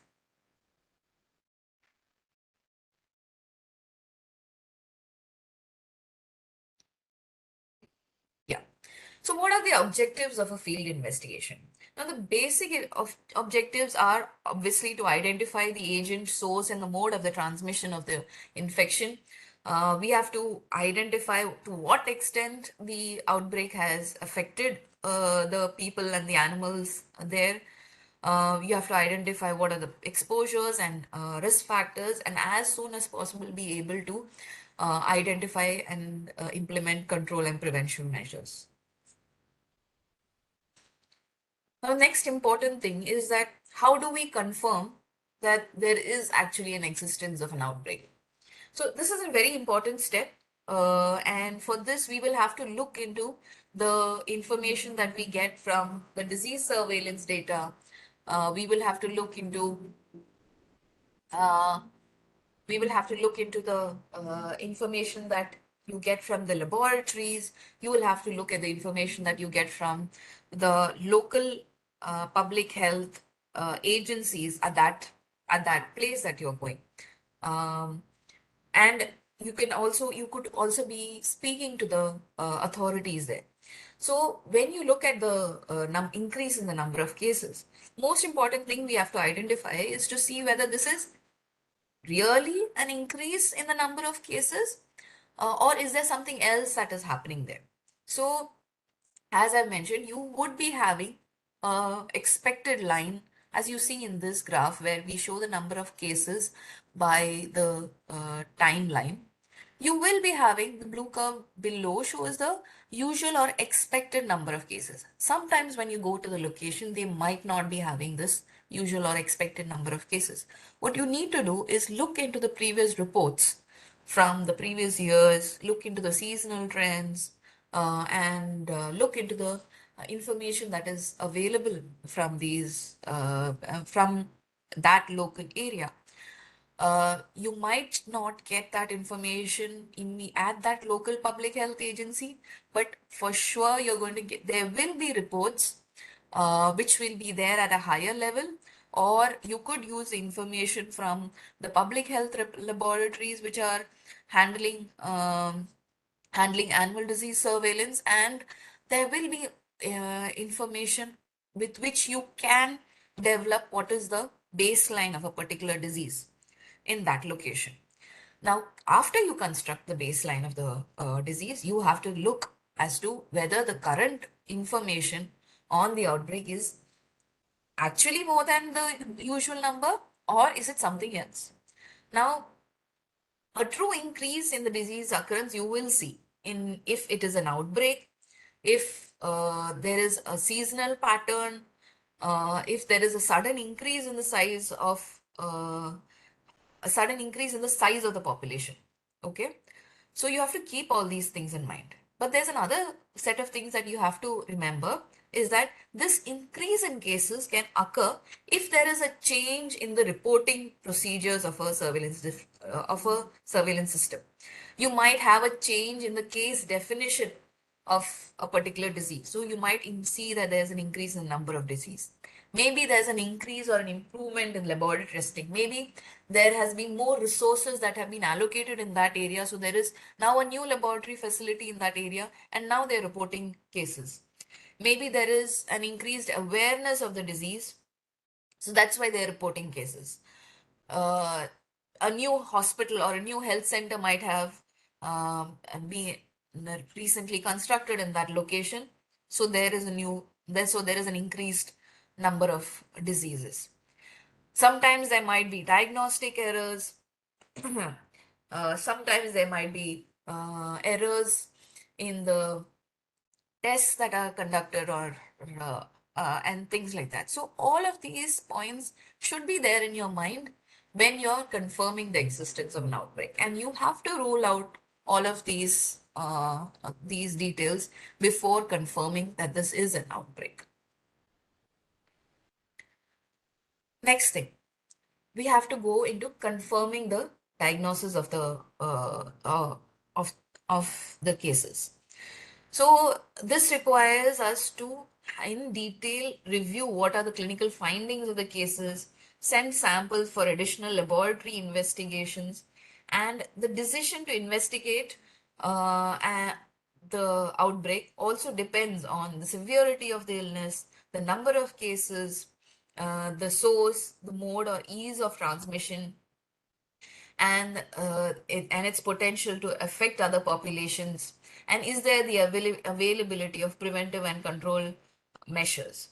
So once you arrive at the outbreak location, like if it's a farm or a village, you will be able to develop a list of differential diagnoses to understand the timing and extent of an outbreak. And you will also be able to identify the index case. So identification of all these cases is very important, because that will allow you to identify the likely source of the infection. So you have to be always in ready with your literature review in hand, in your mind, thinking of what are the possible differential diagnoses, what are the possible signs and symptoms that you would be expecting at that outbreak. Next important thing is the laboratory confirmation. It is the most definitive method for verifying the diagnosis.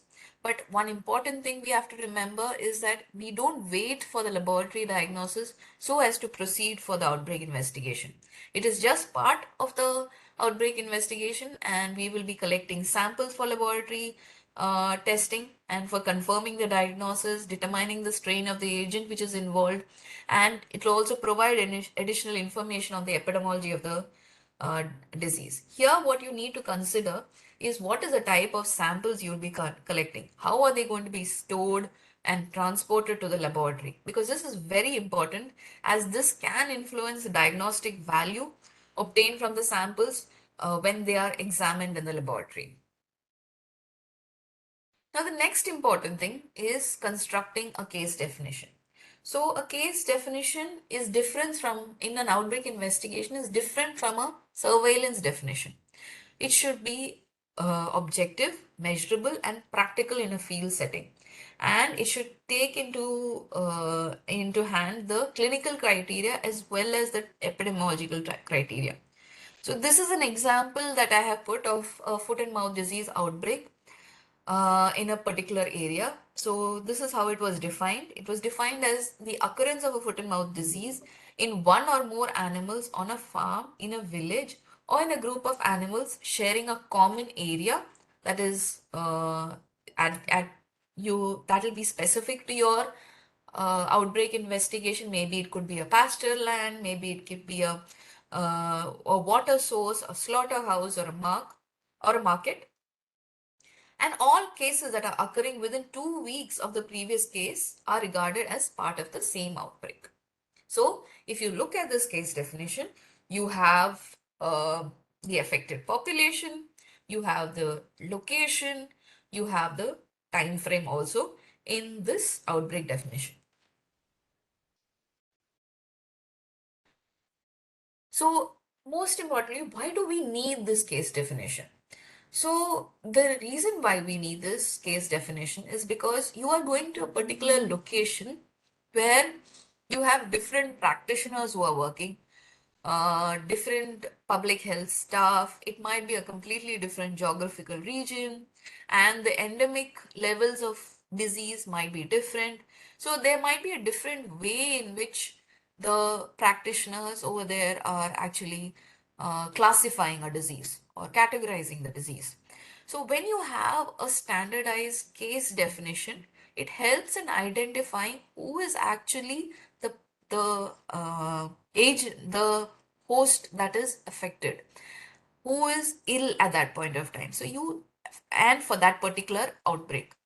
So you'll be able to correctly identify who are all the ill cases, and you would be able to identify who has been affected and who has not been affected. So it basically gives you a chance to standardize the reporting uh, of the cases for that outbreak.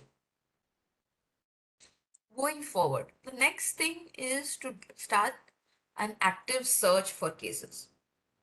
Now, this involves visiting the household, farm, or the village that is affected.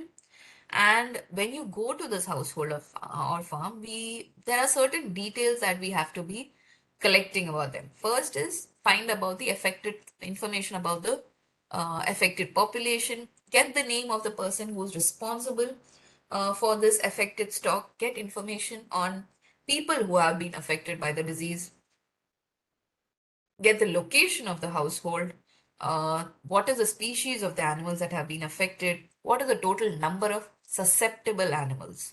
That means you have to get total number of all the animals that are there in that location. Find the number of affected animals. Find the number of dead animals. So clinical signs. What are the description of clinical signs that have been identified here? So for this, you might have to also contact health facilities, contact laboratories, community health workers.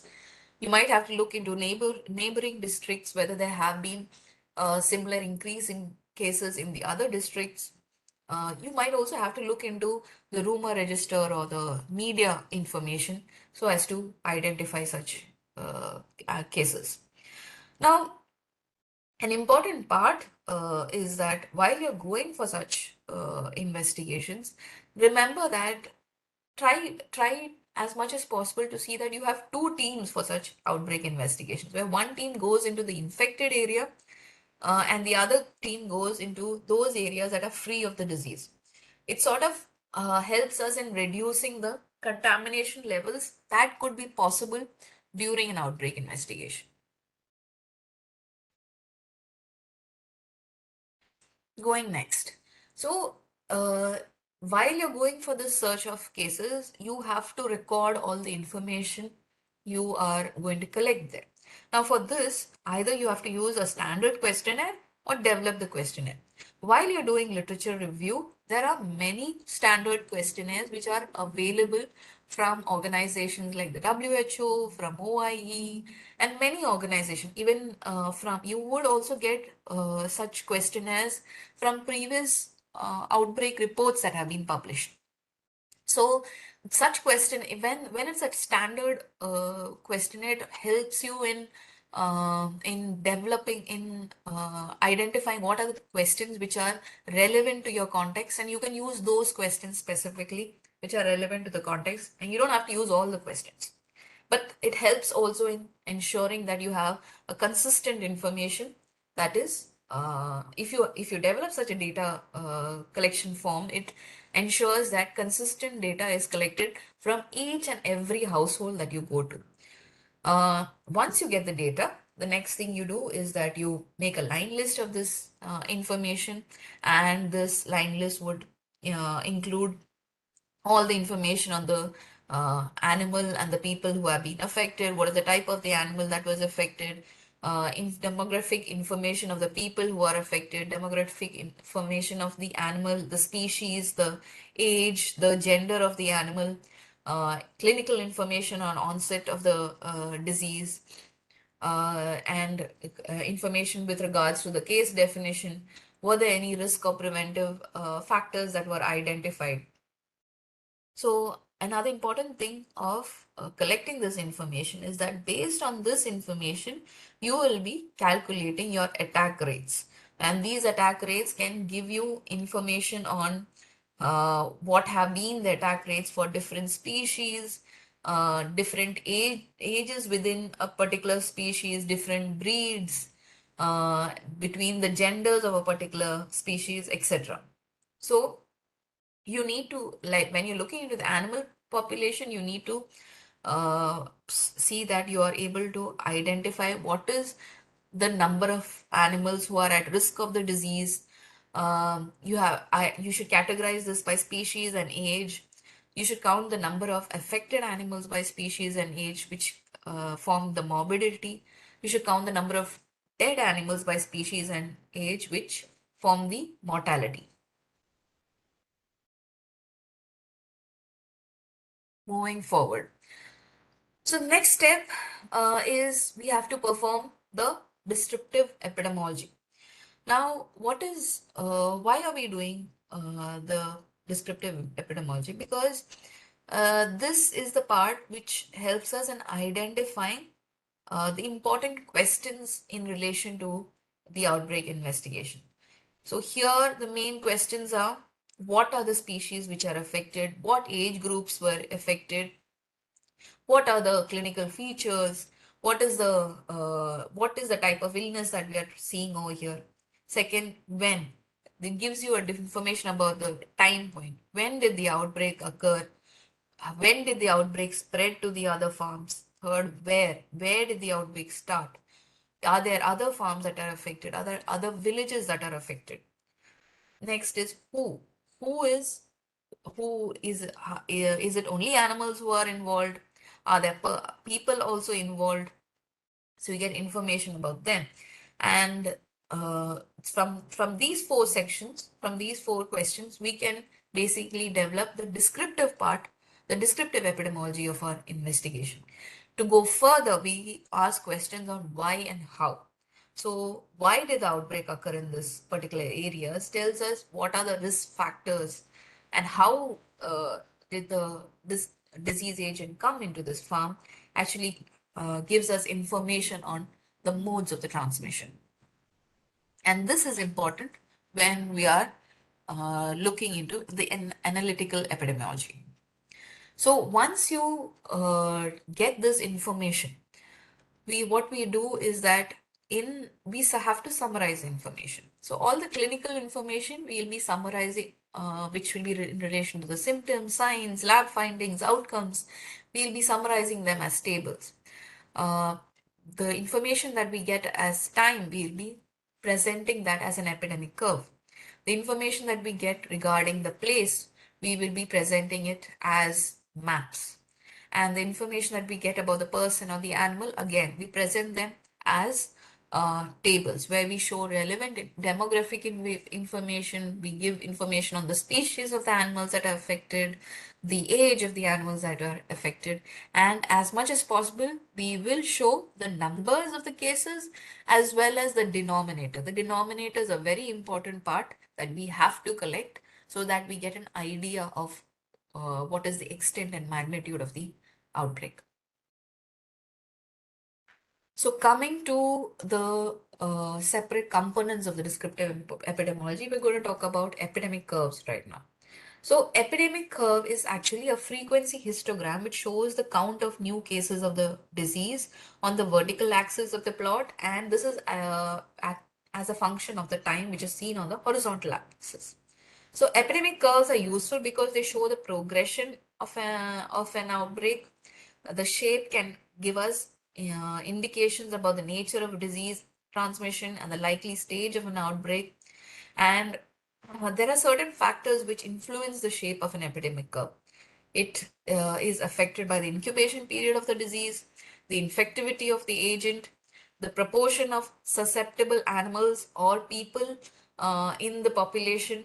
What is the animal density, which influences again the transmission of the agent.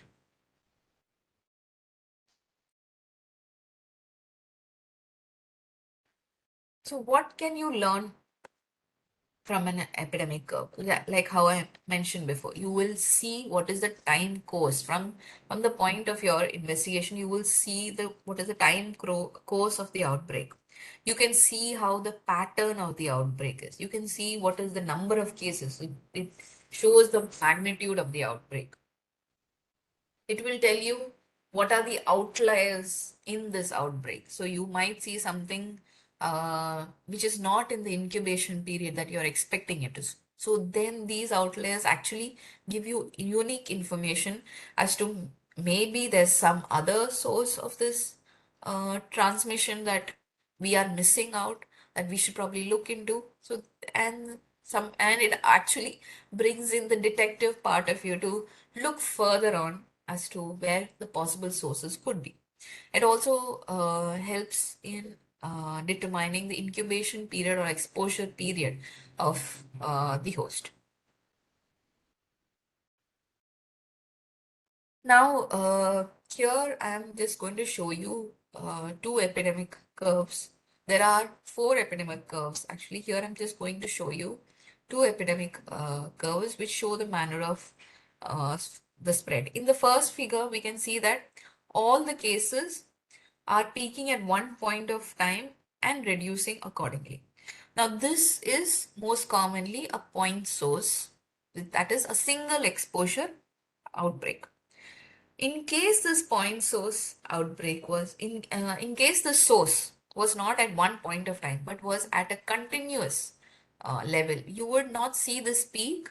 Rather, you would see a plateau of cases. So you won't see that from day 5 the number of cases are decreasing. Rather, you will see 5, 6, 7, 8, 9. You will see a continuous table of cases.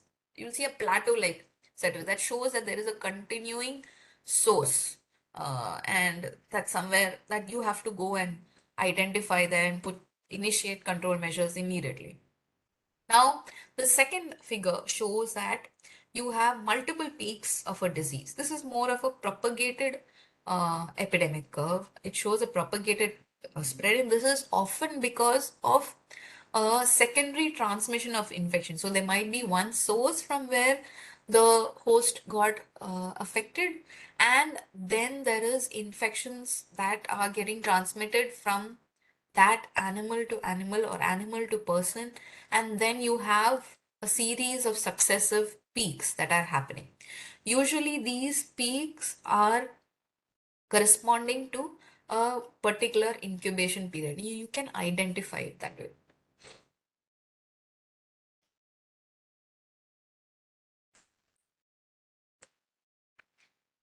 Now, in addition to this, this is another concept that I wanted to share is about the tracing window. So a tracing window is basically, it refers to the most likely period of time during which the disease could have been introduced to that area. So basically, while using a tracing window, you need to identify what is the maximum incubation period and minimum incubation period. Say, for example, you have reached there.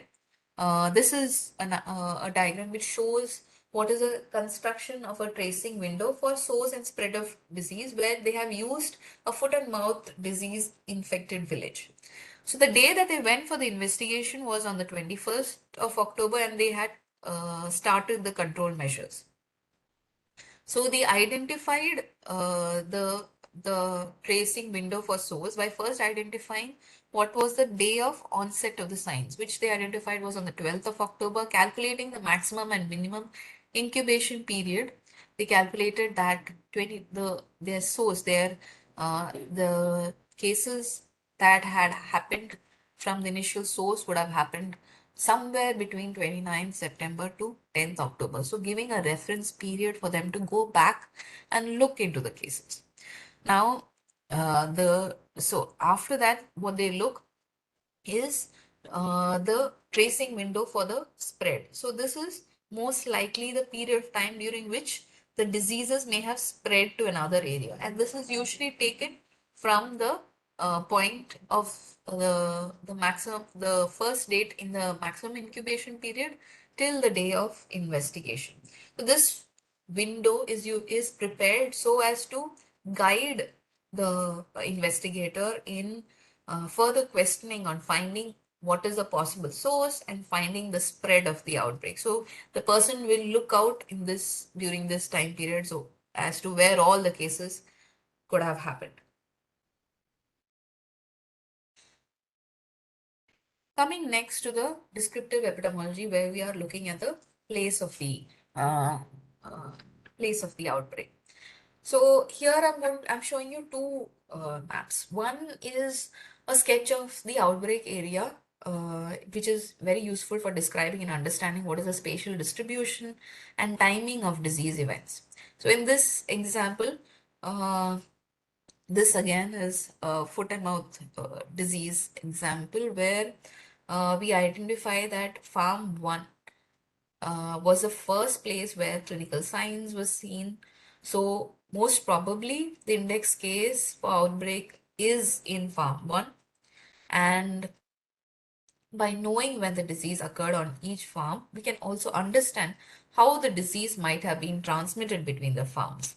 So like this, a map like this can help in prompting further questions. For example, does the farm 1 use a common grazing area? And if so, which other farms are using this common grazing area? Now, another map I wanted to share was this risk map. So in order to collect more valuable information about the disease outbreak, uh, what happened is the team goes to the village and asks the people in the village what they consider to be the disease determinants that are associated with the outbreak, and draw a map of the outbreak showing many of these disease determinants. This kind of a map is called a risk map. And it happens while there is a participatory investigation along with the stakeholders in that location. The next part of the descriptive epidemiology is the person part or the animal part. Here, what important questions that we have to look into is what species are affected, what people affected, what are the clinical signs that were seen, how many of the animals were affected in that particular farm or village, how many susceptible animals are there in the household. That gives you your denominator. What is the age, gender, and stock class of affected animals? What is the management system in the village? Is there a free grazing area? Are they tied to their household? Is there a commercial farm? In which animal were first clinical signs observed, etc. In the same way, we would also be looking at the person characteristics. Have the people within the household been affected? Uh, what are the number of people who are affected? What is the population in that location? Is there a certain practice which was responsible for the transmission of the infection from animal to the person? And details like that. So why is it important that we perform a descriptive epidemiology? First thing is it helps in identifying and describing what are the clinical characteristics of illness. It helps in describing what are the demographic characteristics of those who are affected. You can identify who's a population at risk, and it also provides us clues to what is the modes of transmission, what is possible etiology, and what are the control measures that need to be applied at that point of time. So following the, I'm sorry. Okay. So following the descriptive epidemiology, what you need to do is to develop a hypothesis. So a hypothesis is basically an educated guess that we make about the cause and the association between the exposure and outcome and mode of transmission uh, of the disease. And a hypothesis is actually a form in which we are able to evaluate the outbreak. So how do we develop the hypothesis? For developing the hypothesis, you require subject matter knowledge on the known sources, vehicles, transmission modes, and we have to review what is the descriptive epidemiology from what we have, from all the information that we've been able to gather till now. We should look for any other outliers. We have to talk to local stakeholders and authorities of what they think. So again, we have to look, as I had mentioned before, we have to look into the descriptive epidemiology for the hypothesis generation, because we get certain clues from the epidemic curves, from the maps that we have collected, and from the person or animal characteristics, which gives us a hint towards possible modes of transmission, whether there's any particular location where you see a higher attack rate, whether there's any age, gender, or species distribution which seems to have a higher number of cases. The next thing we have to do is that we have to compare this hypothesis with already available facts and evidence regarding this particular disease. So is there a biological plausibility? Do these clues fit? Do you think that you might come across newer modes of spread and transmission? And we have to look further on. Probably they have been identified before, but have not been raised. So with your hypothesis and with the facts and evidence that are in place, you could actually speak about maybe these are new exposures and modes of transmission that we should be worried about. So next way, once you have developed the hypothesis, you have compared the hypothesis with the information that you've gathered regarding clinical symptoms, laboratory results, environmental findings, and epidemiological information, the next thing you have to do is conduct an analytical study. And the most important key of an analytical study is identifying the comparison group. So you have the cases, and you have a group which where you do not have cases, but they are like in a similar location. So what happens is that you will be able to identify possible risks or exposures which would have led to a particular population becoming cases and the other not becoming cases. Once all this information is achieved, and once your analytical epidemiology is completed, following the epidemiological investigation, we will bring all these results together. The epidemiological investigation, the laboratory testing, and the environmental assessment will be all brought together so that we can develop a possible conclusion of this outbreak investigation. Sometimes when you assimilate all this information together, you identify that the hypothesis that you had previously developed might not be actually the right hypothesis.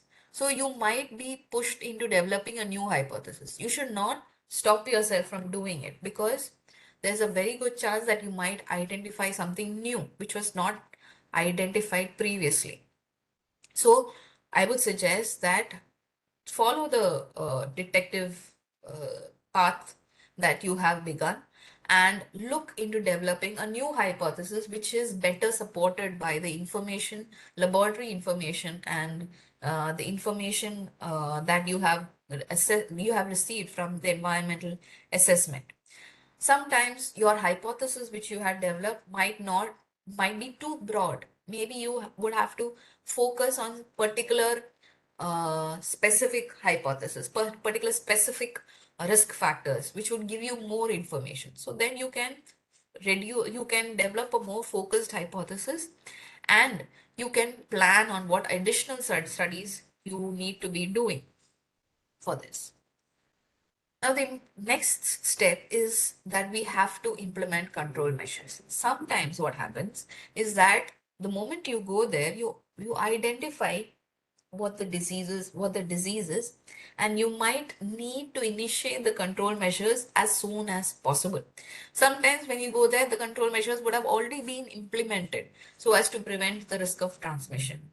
Some of the important other measures that we have to be thinking of are, especially when we are dealing with an animal population, is we have to coordinate with the local authorities and affected populations, and we have to see that unnecessary animal movements can be stopped. We have to provide instructions to the farmers or the villagers about how to manage the stock without moving them.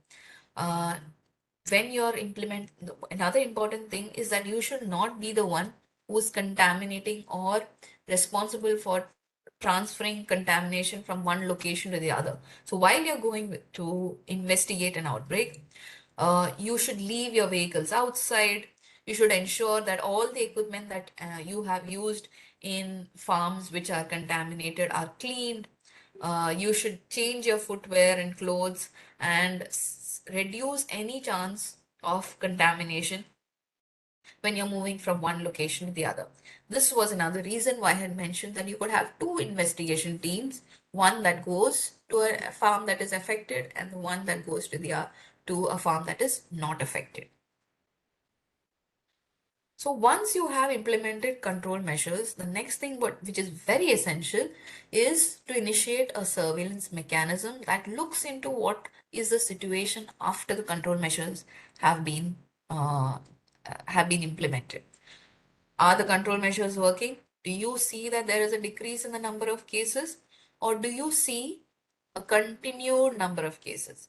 Like I had mentioned in the second figure, what you are seeing is an uncontinued exposure that is happening, and that has resulted in a continuous number of cases and more of a table. You will see like a plateau-like formation. So this shows that there is some source, some contaminant that is still there in that location, which is not removed from the control measures, and there is need to worry, and you have to do something about it. Finally, communication of the findings. This is a very important part of an outbreak investigation. So once you have completed an outbreak investigation, you need to summarize this as an investigation report documenting all the findings and all the action that has been taken. What were the recommendations? What were the justification of the recommendations? And the most important part of documentation is not only is for the legal purpose but also for the research purpose, because there's a lot of information that you are able to collect from the field that needs to be presented to the scientific audience so that they could use information from your experience for a future outbreak. You should also look into publishing this information so that it is available for a wider scientific audience. Now, when we are looking into, along with the scientific audience, most importantly are the stakeholders who are there at that local area who need to be informed about the outbreak and the control measures that are required. So these stakeholders not only include the owners of these farms or the particular livestock that are affected, they also include local authorities, police, municipal force, livestock traders, livestock market owners, and other farmers, general public. So there are different ways in which you can provide this information. You can have group meetings in the affected village, so that provides a way of that actually is a way in which you can provide open feedback and you can listen to the questions that are raised by them and the concerns that are raised by them and be able to answer these questions. Similarly, you can have village meetings that are organized just so that you can share this information. You can have meetings with neighboring villages so that you can warn them that there is something like this and you should be careful of it. Finally, I would like to share a few more things about an outbreak investigation. These are just the final notes, and I'm coming to the conclusion of my presentation here. When you go for an outbreak investigation, the problem is it's often expected of you to do things in a quick manner, quickly put the control measures, quickly put the recommendations. But I would always suggest, even if you have to implement the initial control measures, do go back into the information, review the information, and do it in a systematic manner as possible. Second thing, field investigation is a team activity. So communication with the people at the ground level, communication with your team members are all very important. So you have to work as a team so as to identify what is the problem there and how do you rectify it. When you arrive, as I mentioned before, speak to the medical officers and the people in charge, get all the information that you need so you can have a better hypothesis generation. Once you have put the recommendation, evaluate what is the situation following the implementation of the control measures. Are things coming down? Sometimes when you reach there, you might see that all the control measures have happened, and the and they there doesn't seem to be any requirement at that point of time. But it is important for you to look into what was the methodology that was followed. What was the case definition that was followed? Was it a systematic one? Do you think that you need to do a revisit of the case definition? Do you need to collect more information about the cases? And do you think, and from this way, you should be able to systematically identify whether the control measures that have been applied are adequate and effective. With that, I end my presentation.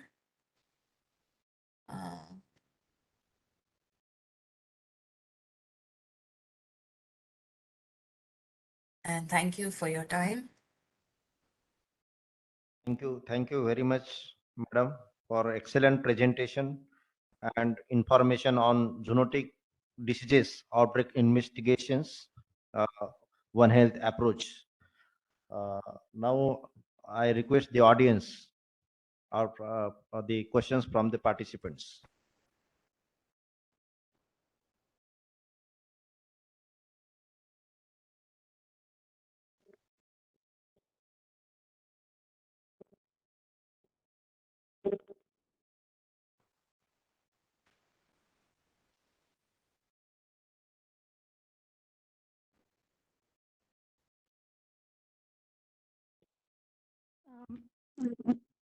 Thank you for your outstanding presentation. I actually have a question in reference to outbreak investigation. So, my question, do we have a specific difference or specific measure in how we approach an outbreak investigation for a point source epidemic or for a propagated epidemic, or does the protocol remains the same for both of them? Thank you for your question. So, a point source epidemic or propagated epidemic is the information that we receive only after reaching the location.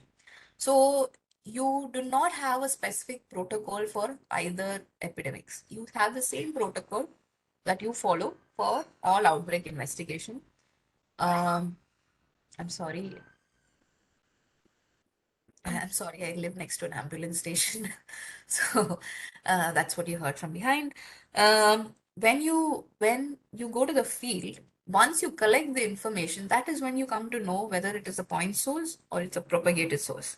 Now, based on that information, you have to identify what is the risk factor there and accordingly develop the recommendations for this so as to prevent these risk factors. So you do not have to have a different outbreak protocol. It is just one single outbreak protocol. This is an information that we receive while we are doing the investigation. Thank you so much. Answer. Thank you. Any other question?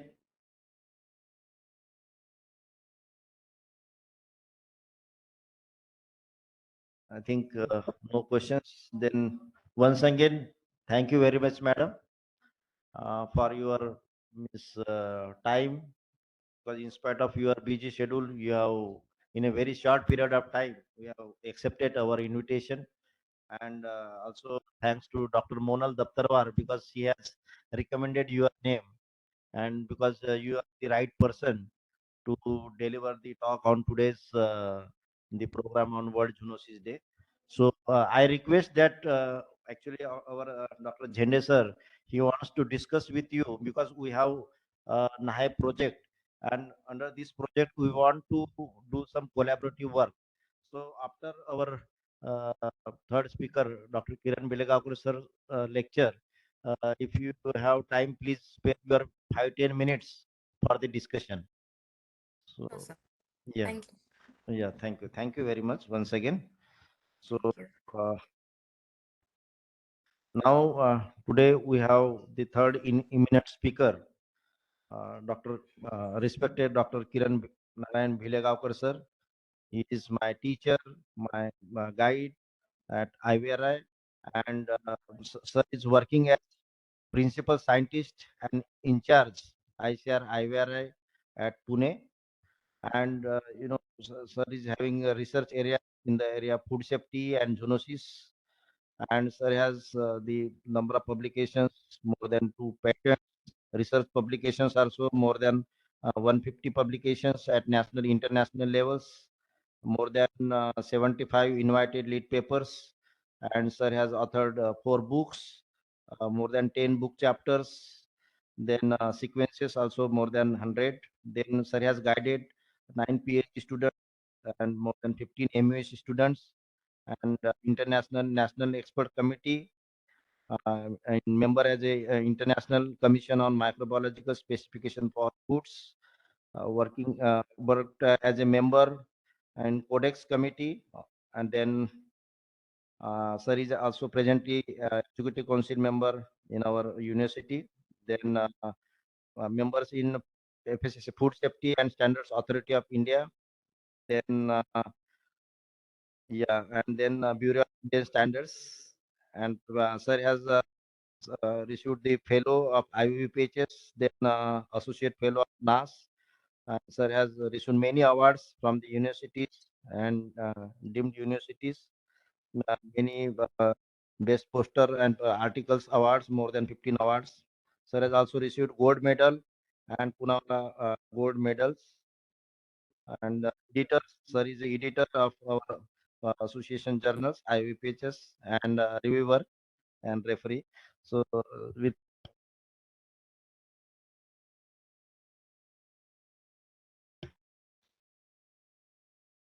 this, sir, so I request sir continue with the talk on the emerging and re-emerging zoonosis and pandemic.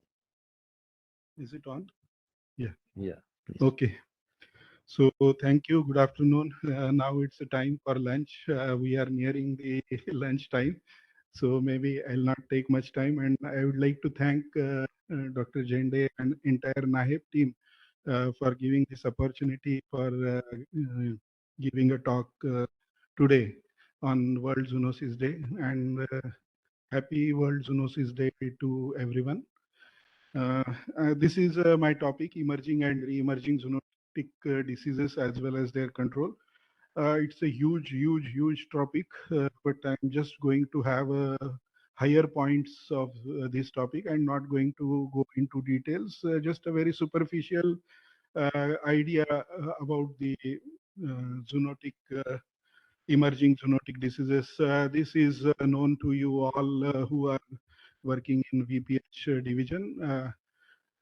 It's a very important, these components of zoonosis, they are very important, and almost 60% of the diseases which are infectious diseases which are existing in the nature, they are shared by animals and human. And among emerging diseases, you know that almost 75% of recently emerged diseases, they are transmitted from animals or any wild animals to human. Recent times, about 175 diseases they have emerged. A couple of more in recent years, like SARS, COVID-19 disease, as well as maybe monkeypox is an old disease which has emerged in the area of Europe and USA. But out of 175 emerging diseases of different etiologies, almost 75% are of zoonotic nature. And what is emerging disease? Emerging disease is not only a newly appeared disease which has come up, but there are several other aspects also when we call it as a emerging disease. It may be a previously existing disease which has now increased incidence. And many places we have seen that many diseases like dengue and all, they were previously existing, but very recently large scale outbreaks have been observed because of those diseases in new geographical areas. There are again several diseases which were not there in certain pockets of India, but they have come out and emerged into new pockets. So expansion into new geographical area, which is a KFD, is a very good example. I'll come to that. It is jumping of the host, new hosts, which are seen in this uh, transmission pattern of disease. So host emergence is another. Then new strains. This is continuously happening. You must be seeing it in our COVID-19 SARS-CoV-2 virus. Continuously new strains are emerging. This is also a very frequent phenomenon in the antimicrobial resistant strains. This new strain emergence in bacterial pathogens also. And many a times these diseases are existing. We several times say that it is an unknown etiology. Disease is caused by unknown etiology. We do not know. But with the advent of diagnostic technologies and all the kind of systems which we have now, like genome sequencing and everything, we now know that this is the etiology. So these new etiologies are being identified, and this we call it as a emerging disease. I think मागे चाललं का? Why? Okay. So there are several factors that are responsible for emergence of disease. Basically, as an epidemiologist, we have seen, as a VPH person, we have seen that disease occurs when there is a strong interaction of environment, agent, and host. So host may be animal, host may be human, agents are all kinds of agents, and environmental factors are several. In environmental factors, there are anthropogenic environmental factors, that is human interventions. We have seen that a lot of changes are happening: deforestation, land use pattern changes, big dams are constructed, there is a globalization, urbanizations, movement of people, and all those things are happening. Even behavioral and cultural changes, shifting from vegetarian food to non-vegetarian, from non-vegetarian to some other, those going fully vegan. So all these anthropogenic factors, climate change is a buzzword now. We know about it. There are several aspects of climate impact on disease occurrence, like there are changes in vectors, there are changes in the availability of water, drought, and pathogen survival, pathogen multiplication. Host factor also, there are several host factors like immune response, competence of vectors also. In the host, we also consider vectors. So there are in vector-borne diseases, certain vectors, certain mosquitoes which are more competent for transmission of disease, like dengue. Aedes aegypti is more important than Q-lecine mosquitoes. So all these factors, they play a very important role, and pathogen is continuously evolving.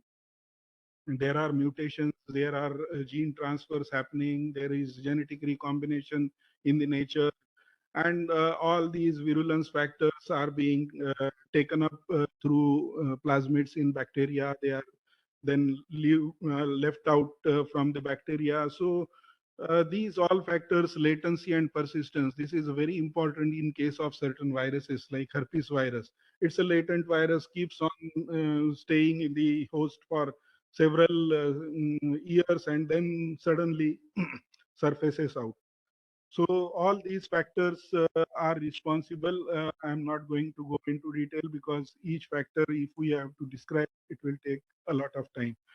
Again, not only these three factors, human, environment, and the host, but there are interfaces of human and environment, interface of human and animal. We make several animals together. Integrated farming system is one of the very important thing which is happening, and that is responsible for transmission.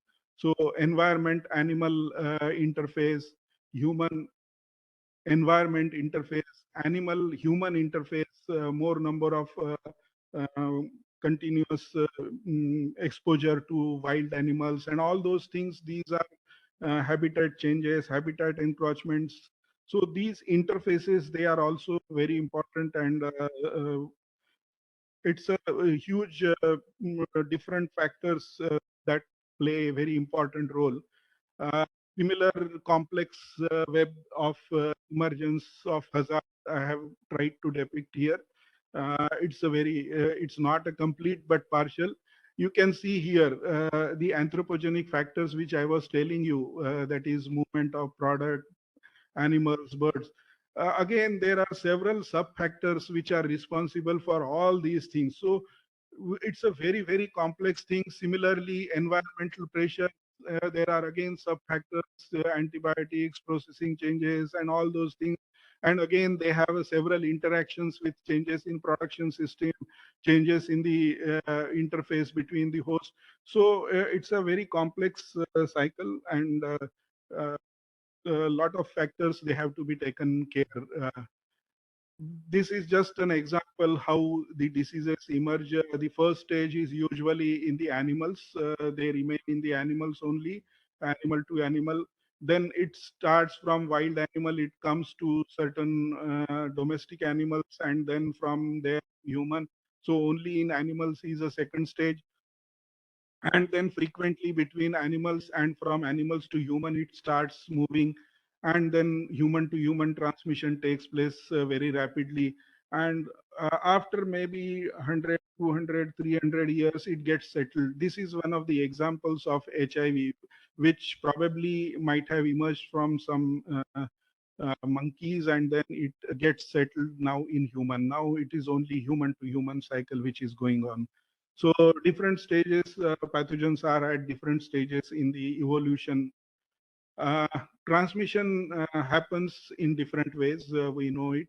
There are direct transmissions that are occurring for these diseases, airborne, a very common example, which we are recently witnessing through foods, waters, vehicles, indirect contact with any other fomites and all those things. Vectors, again, are very important, particularly for viral diseases, emerging viral diseases. So all these transmission routes, you know it, so I'm not going to go into details. People have tried to model emerging risks. Several models have been developed by people, and they have tried to forecast that where the likelihood of emergence of diseases are there. So emerging infectious diseases, these are the hotspots which have been reported by probably researchers. You can see it here, dark red to yellow color. So these are areas that have been depicted by the researchers, which may have the emergence of diseases. But till now, why I have put it cross here, you can see it in next slide. Till now, most of the diseases, they have emerged either in USA, Americas, or some in Africas, and the only hotspot which has been recognized and that still shows the outbreak is the only China region, the Guangzhou province and the eastern part of the China. So that is still showing. You can see here in this slide. But all others, in India particularly, we have not seen many emergent diseases. So sometimes these forecast models, they do not work well. You have to, because it's a very complex phenomenon and several processes are involved in emergence. Maybe we are not having proper facilities for diagnosing also. That may be one of the reasons. Impact of emerging diseases. You can see here billions and billions of dollars have been lost because of these emerging diseases. I have not put here the figure about the COVID-19, because if we start it from here, it will entirely uh, cover the entire screen, and still we are counting about the losses of COVID-19. So it's a huge loss, emerging diseases. These are some of the important emerging diseases in India. I just listed few. There may be many, but I have listed only important and which may have a very potential danger for human lives in future. This is a timeline which I have given for the emerging zoonotic diseases. We have this is a recent timeline, only 20 years. I have not gone back. So Nipah emerged in India in West Bengal. Nipah originated in Malaysia in 1999, and in India it came in 2001. And thereafter, there were slow disease emergence. But in recent years, you can see every year we are seeing a new disease in India. Every year we have seen Zika, again Nipah occurrence in Kerala, COVID-19, Zika again in Maharashtra. There was one case in Pune. And then it's a continuous occurrence of zoonotic diseases. Monkeypox still not yet reported in India, but it's a very important disease world over. Some of the important zoonotic diseases, I'll touch upon them. Dengue, it's a mosquito-borne viral infection. 4 serovars are there, and world over, you can see here from 2000 onwards, there is a big rise in the cases of dengue, almost eightfold increase in last 2 decades world over. And millions of people, they are getting affected every year. Last year, immediately after COVID-19 outbreak, there was a huge outbreak in UP. Lot of cases they were reported, and huge mortality was also seen because of dengue. And in Maharashtra, it's a continuous occurrence. You can see here one graphic is there.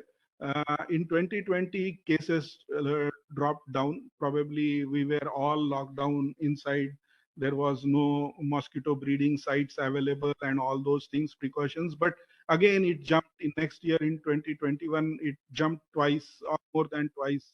So now also we are seeing a lot of cases. Previously, we were having dengue 2 as a predominant serotype, but now there is a shift. Dengue 4 is again a predominant, is becoming emerging serotype, particularly in southern India. Nipah is one of the classical emerging diseases. Very high mortality, case fatality rates are there.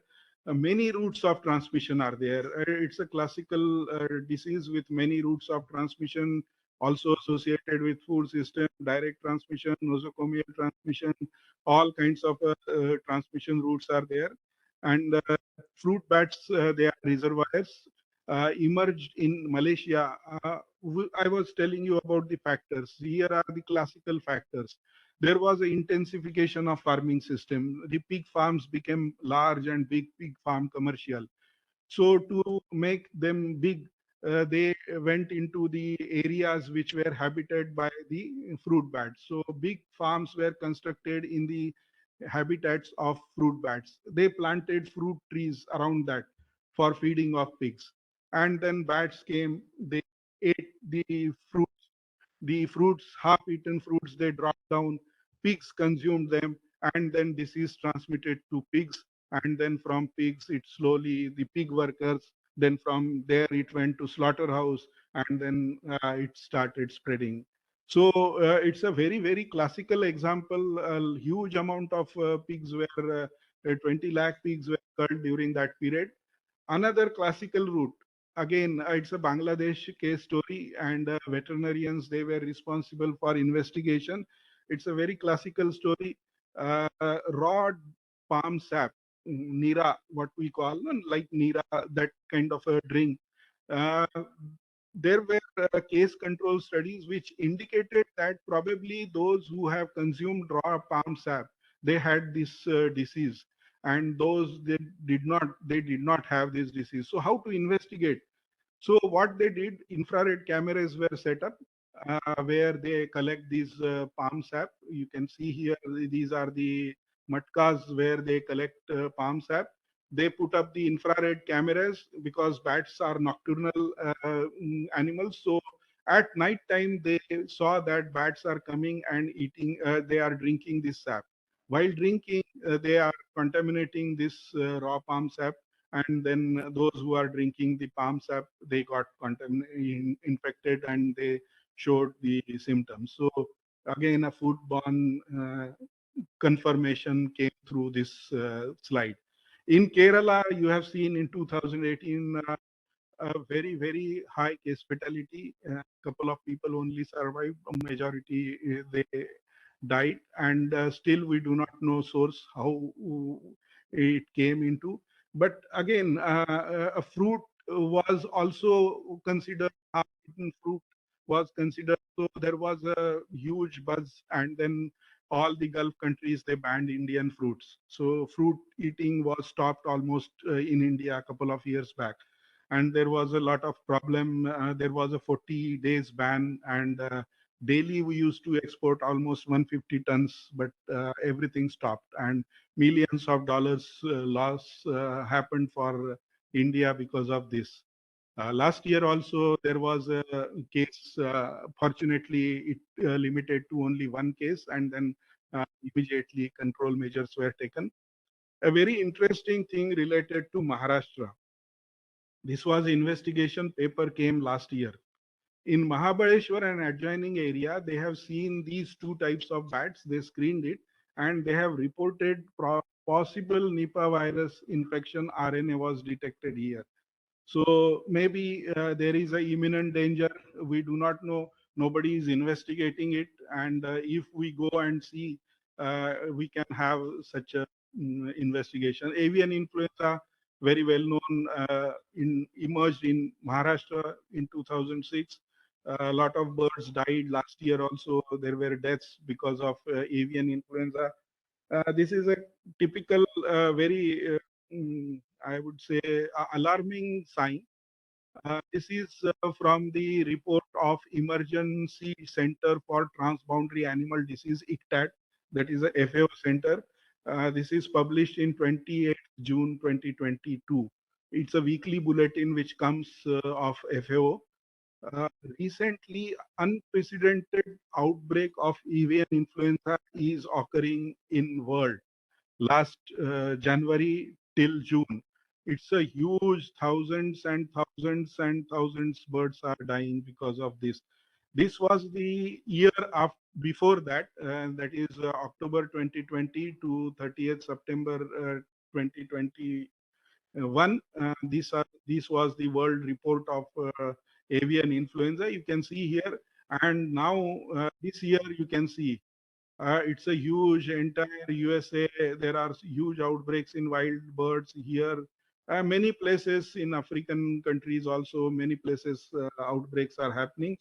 Uh, Fortunately, in human being, not many cases are seen, although it's rampant in birds. Only till date, 863 cases of human, they have been reported from 2003 in 18 countries. Again, quite a substantial case fatality rate. In India, only one case has been reported last year in July 2021 in Haryana. Fortunately, the boy was good. Boy recovered. There was no problem. It's a 19-year boy got the infection. We do not know the source.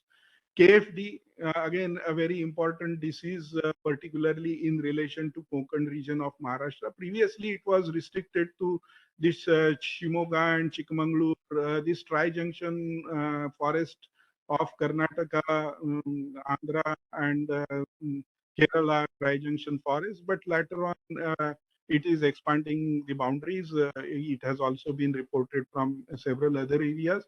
Uh, this increasing activity, initially it was again restricted to Sindhudurg. Now it is coming towards the northern part. Now it is covering slowly Ratnagiri district also, and maybe slowly it will come to Raigad because ticks, they are plenty in this area, and then slowly it's going up. So we have to keep a watch. Japanese encephalitis, it's an old story, very important disease, particularly in Uttar Pradesh. You can see here large number of cases in the eastern part, UP, Bihar, Assam. But this is a statistics, very recent statistics of number of cases by vector-borne disease control program of NCDC. Here again, it is going to new area. Our Maharashtra endemic area is Vidarbha area, but now it is moving and shifting towards Pune. Pune and adjoining area, a couple of years back, there were several cases reported. So we have to see again, we have to keep a watch on this disease because it's expanding to the newer areas. Scrub typhus, one of the important disease, rickettsial disease. Lot of study has been done by Nagpur Veterinary College scientists in VPH department. And since they are doing a lot of studies, they are also reporting a lot of important, many cases in Vidarbha region and adjoining region. This disease is also very important in the Himachal Pradesh also. Every year, the lot of cases are reported and many lives are lost because of this disease since last 5-6 years. The Crimean Congo hemorrhagic fever, again, it originated in Gujarat. From Gujarat, it is now coming down slowly. It was reported in the Maharashtra border. It's transmitted through tick. It is transmitted from human to human. It is also transmitted through close contact with animals.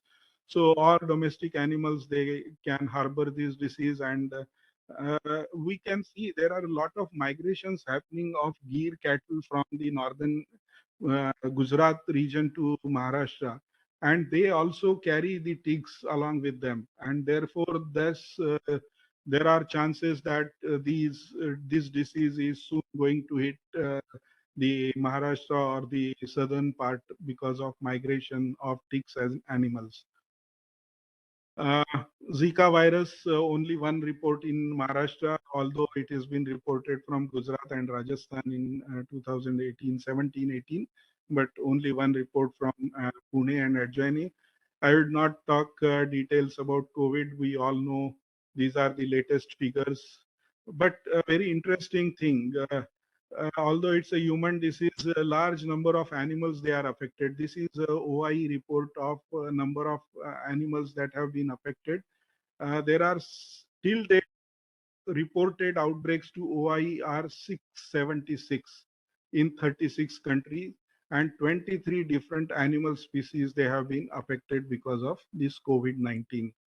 And this is the map of disease in animals. Although officially it is not reported by OI in India, but there have been work done by IVRI as well as NRC Equine, and in IVRI there were positive samples from wild animals, from feline as well as canine animals, which samples were sent to IVRI. Izzatnagar, they have done it. Monkeypox is a recent disease which has now spread across the Europes and Americas, and about the 3,400 cases have been reported till date, and 50 countries they have been affected. But this is not prevalent in India, and this is a latest map of World Health Organization about the monkeypox disease. How to control? One Health approach we all know is a very, very important for the control of zoonotic diseases. And One Health, you know, it's a collaborative, multi-sectoral, transdisciplinary approach cutting across the environmental science, human health, and animal health. Those factors which are responsible for disease occurrence, they have to join hands together. Even intersections of those also, they have to join hands to have these One Health approach for the control. What One Health approach simply saying is not going to be enough. There has to be a strategic framework for this One Health approach. What is to be done? So we have to first identify the risk, which are the emerging diseases. So here science plays a very important role. Assessment of scientific burden means this disease burden as well as disease spread area where it is occurring. Then next stage is management, how we have to manage, whether it has to be treated, whether it has to be prevented, all kinds of strategies, including diagnosis, everything has to come into these strategies, policies, into this particular management aspect. And then communication is, we have seen in COVID-19 cases, there was a very strong, effective communication, multimedia, mask campaign went on, mask wearing, everything. So this is a very important thing for communication. Prioritization for diseases, World Health Organization has certain classifications from the low risk groups to high risk group, where very high individual risk as well as community risk is there, means spreading of disease in large population is also there. So this is a prioritization. There are other models also for prioritization which have been developed, like weightage has to be given for different criteria, like human to human transmission, what should be the weight, if there is a severe or fatal disease, what should be weight, and all kinds of these different factors, they are taken into consideration. Weight is given, and accordingly the maximum weightage would be the most prioritized disease for control. And as we know, next stage is management, and always preventive management is always better. If we have a preventive measure right at the beginning, the cases, hazard tapers down, and outcome, life losses or disease in people, human, animal, everything comes down. But if we are not taking care at the drivers of emergent transmission and spread happens, and when we take at this measure, reactionary measure, it's already gone. Case is already gone. Lot of problems will happen. So this is very important. This is a very classical graph showing same thing. This is a usually animal to animal, wild animal to wild animal transmission of agent. When it spills to the domestic animals, there is a increase, very drastic increase in the cases. And then at one point of time, it spills from animals to human. And in human, again, it goes and shows a large outbreak, number of cases increase. But when we have a disease forecasting models and early detection, early interventions, maybe in animals or maybe in human beings, both places, there is a tapering down or a small of this disease in animals. And likely, instead of this big peak, we see very small. And same thing happens with the human also. A very small mild peak comes and then goes down, and number of cases will be less. So interventions at right time, they are very important. Vaccination is a very important thing. Previously, we used to take 15 years, 17 years, 5, 6 years. Then now we can have a vaccine with new platforms within a few months. And we have seen it in SARS-CoV-2. Role of veterinarians is a very important. Multidisciplinary training is there, so we are maintaining health of animals, all kinds of a domestic animal. We are taking care of health, welfare, companion animals, those which are with the our pet animals. So transmission of zoonotic diseases we are preventing. Then we are also taking care of the foodborne infections because we are taking care of food animals. As a veterinarian, we are responsible for wildlife health and biodiversity maintenance also. We are going into a lot of research for vaccines, pharmaceutical diagnosis. So through our research also, we are helping the control. Aquatic animal health is also in major countries. It's veterinarians who play important role and thereby control the diseases. We are, by taking care of animals through our welfare measures, we are also helping the impact reduction in the environmental impact. So all kind of a production systems, in case of now ruminants, we are going for the methane emission, mitigation of methane emission. So this is again a very important role of veterinarian for in the climate impact amelioration. And finally, educations is one of the key for communication and for transmission of knowledge. In food chain also, we are playing a very important role from right from the food production till slaughter through all kind of inspection of hygiene in restaurant or in food processing unit, all kinds of processing units, and then finally till food consumption, we are playing a very important role. So foodborne emerging diseases also we are playing a role in control. So this is a final slide.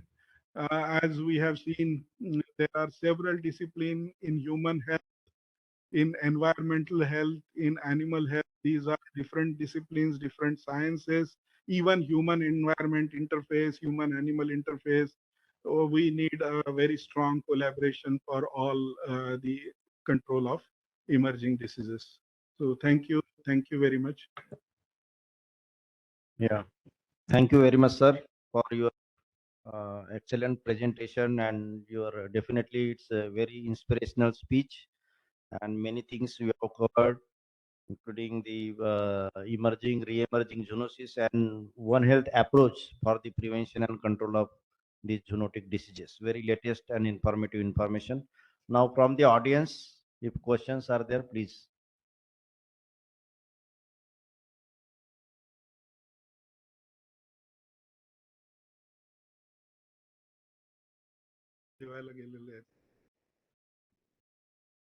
If no questions, then once again, thank you very much, sir, for your in a very short period of time you have accepted our. Thank you very much, sir. Now, Thank you very much. Yes. Now I request. So there is a question in the chat, sir. I just wanted to know whether we could have a discussion on that. Okay, madam.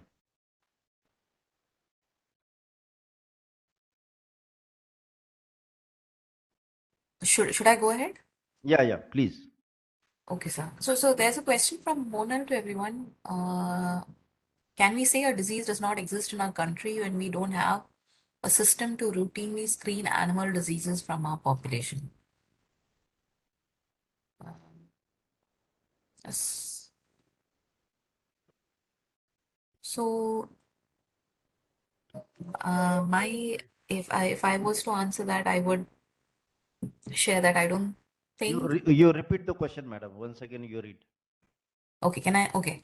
Uh, can we say a disease does not exist in our country when we don't have a system to routinely screen animal diseases from our population? How would we answer that? Unless we screen or do surveillance for a particular disease in different parts of India, we cannot surely say that this disease doesn't exist in India. Long back, this happened with ESE scrapie also. We were saying that it is not present in India, and then OIE and all, they were not accepting it, that it is not present. So a big surveillance program was taken up, and a couple of laboratories in India, they did all the surveillance programs, and then they confirmed that it is not present. So that's how we have to go, because of many places we do not have good diagnostic facilities, and we have a surveillance and sampling which is not up to the mark. So that is one of the reasons we are not sure whether it is present or not. Thank you, sir. I agree, sir. It's exactly the point. Unless we have a proper screening system, we won't be able to say that a disease does not exist. May I just add a line, please? Yes, madam. Please continue. So exactly, I too agree with that, a proper screening and surveillance will, serological surveillance and otherwise will help in detecting if there are any cases or not, especially if the host factors, the environmental factors and the vectors, there is compatibility and the vectors are present, then definitely we cannot say with certainty that the disease is not present unless a proper serological surveillance and proper surveillance is carried out. Thanks.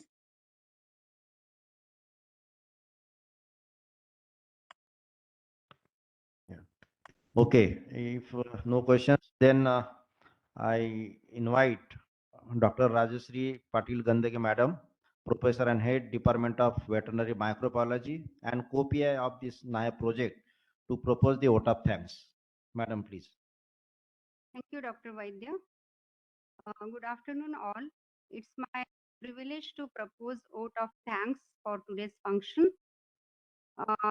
I would like to, on behalf of MAPSU, Nagpur and MUC, to extend a very hearty vote of thanks to all the dignitaries, speakers, colleagues, students, and all participants for joining us today physically and virtual mode on the occasion of World Zoonoses Day 2022, organized under World Bank funded ICR Nahib CAST project. First and foremost, I would like to take this opportunity to thank President of today's function, Dr. S.V. Upadhyay, DI and Dean, Faculty of Veterinary Science, MAFSU, who has always supported and guided us and spared his valuable time for today's function and given a presidential remark. Thank you so much, sir. I am very much grateful to today's chief guest, respected Dr. N.V. Kurkure, Director of Research, MASU, for time-to-time guidance and for encouragement of organizing such programs. I extend my heartfelt thanks to today's speaker, respected Dr. Kiran Bilagapur, sir, Principal Scientist, Training and Education Center, ICR IVRI Pune, for accepting our invitation and sparing valuable time in spite of his busy schedule and shared his excellent ideas and experiences in his inspirational speech and enlightened us on emerging and re-emerging zoonosis and their control. I also thank to today's another speaker, Dr. Lona Dash, Professor, Department of Microbiology, St. GS Medical College and KM Hospital, for accepting for today's invitation in a short period of time and sharing very detailed information and experience about salmonellosis on both animal and human side. I also express my heartfelt thanks to Dr. Karishma uh, Krishna Group Research Fellow, Center for University Health, London, UK, for explaining systematic approach on zoonotic disease outbreak investigation. It was a great pleasure to listen very clear ideas about disease investigation. So thanks a lot, ma'am. We are grateful to MAPSU University authorities, Dr. A.U. Bikage, Director of Extension Education, Dr. P.G. Vasnik, Dean, Faculty of Degree Technology, MAPSU, and other authorities for their constant inspiration, moral support, and encouragement. I would like to thank our beloved Associate Dean and Project Implementation Officer and Course Director, Dr. A.S. Ranade, for his constant support, help, and encouragement for organizing such wonderful events. I extend my sincere thanks to Dr. R.J. Jinde, Course Director and PI for the PI of the project for his efforts. I also extend my thanks to organizing secretary Dr. Ingole, Dr. Shukla, Dr. Vaidya, and co-organizing secretaries who have taken lot of efforts for organizing such wonderful events. I also thank to program coordinators and co-coordinators for their efforts. I extend my thanks to all the participants, professors of Mumbai Veterinary College and MAPSU, and students of our college, authorities, staff of different organizations for participating in this seminar. Last but not the least, I appreciate the efforts taken by for our VPH team of NAHIP, staff members and students of MUC. I thank all of them for making this event a grand success. Thank you one and all. Thank you very much. Over to you, Dr. Vaidya. Yeah. Now, I think with the permission of chair, I declare that this today's event, this World Zoonosis Day program is successfully over. Thank you one and all. Thank you once again. I request Dr. Karishma Kurup Madam be there for the discussion.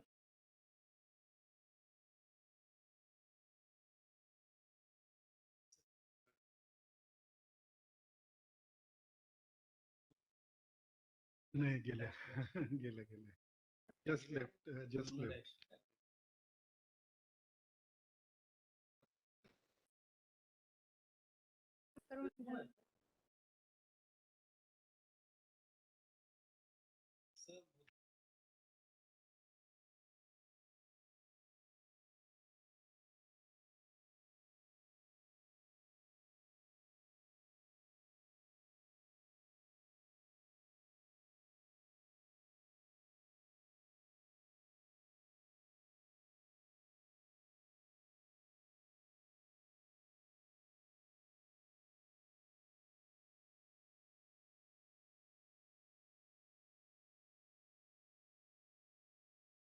Yeah.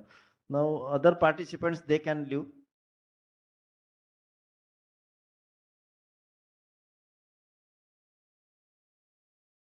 I request all the other participants now they can leave.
पवारकर हे आपले इथलेच आहेत. ठीक, Wasnik sir आहेत. हा, okay.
Sir gives an confirmation regarding this attending and giving a guidance to the student, and sir is very near, and what are the departmental activities are there, sir takes active part in that, and communicate the what are the latest information is available to the students and the faculties of our university, and always helping hand and very keen in that organizing such kind of the training programs.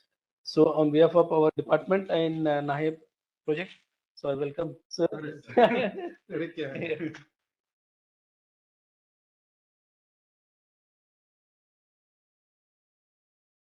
Thank you.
तिकडचं बंद झालं.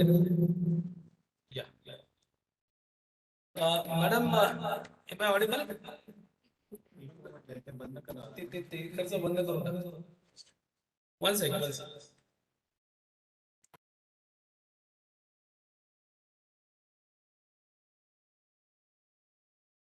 Yes, sir.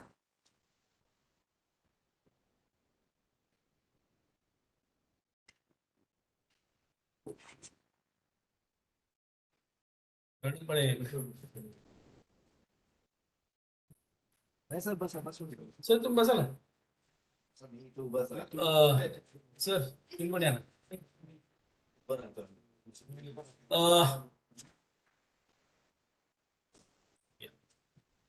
Dr. Karishma, Yes, so sir. this is myself is Dr. Zende, Hello, Professor sir. of BPH and the PI of this NIA project, Government of India.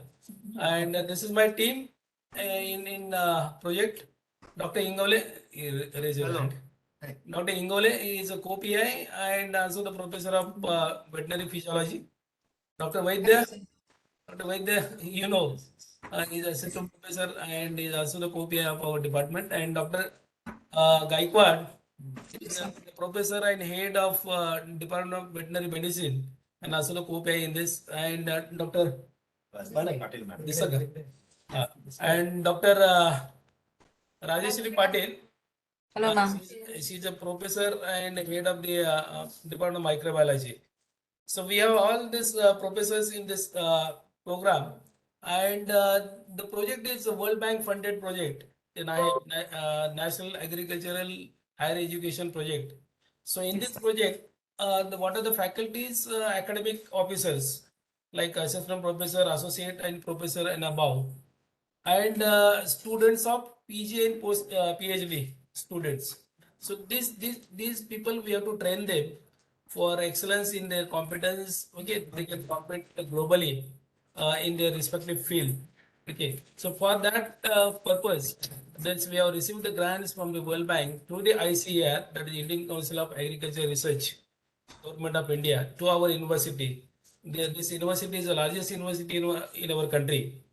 And this is, after getting that grants in March 2020. So after that, that the COVID has come and our work totally it is hampered. So we could not able to, conduct on-site training programs for the faculty, students. Only thing is that we have done in that during that period is procurement of the equipments. So all sophisticated equipments we have established and the center of excellence for the animal origin food that we have established and it is functional now. and students also they are started utilizing this facility for their quality research for the PG and PhD program. So in that the connection, our mandate is also one of the mandate is to collaborate with formulate the MOU with the foreign universities so that we can find out certain areas where we can train our students over there also, and even student also will come here and they can get trained. So on the different facilities we have developed, and research we can collaborate with this.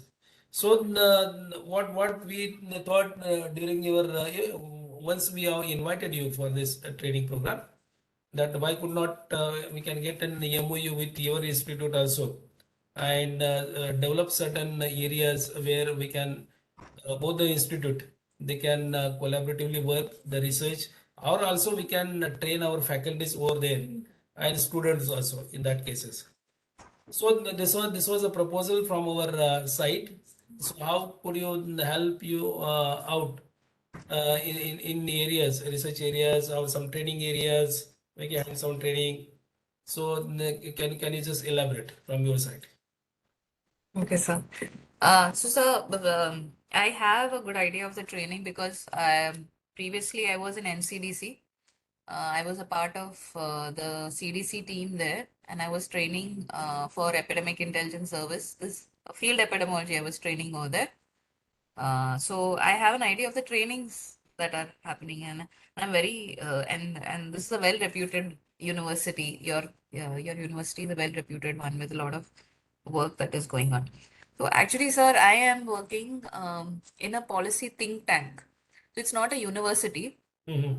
So it is like a health policy think tank. So it's a NGO in UK under the Queen, where they have more of they bring experts from different sectors, like from governance, from public health, from law, policy, and all, and they bring these people together to look at what are the issues that are happening, global health issues that are happening, and to sort of we provide one platform for other organizations to discuss about global health issues they are facing, or what are the current recommendations that they think should be working forward. So like we are not an educational institute. We are just a sort of we are an institute which supports research organizations to bring their thought process forward. So, like, I just want you to like, if you see One Health Poultry Hub, that is One Health Poultry Hub. If you Google it, you will see that is a UK research grant initiative with India, Bangladesh, Sri Lanka, and I think Nepal. There are four countries that are involved. So, like, we are one of the um, partners in that collaboration.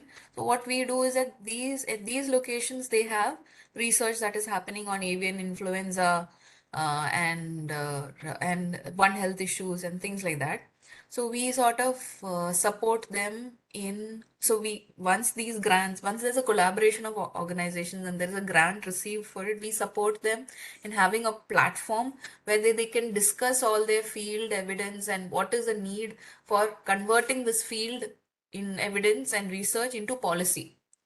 So basically, right now, there's a lot of policy which is lacking in evidence and proper scientific recommendations. So that is how we support. We give you a platform where you can discuss about these issues with political stakeholders. We invite stakeholders also from like ministerial stakeholders, institutional stakeholders. All of these people we invite, and we have like a sort of brainstorming process, and we sort of give you a platform where you can discuss what are the issues, what is the scientific evidence that you have generated, and how it can help further.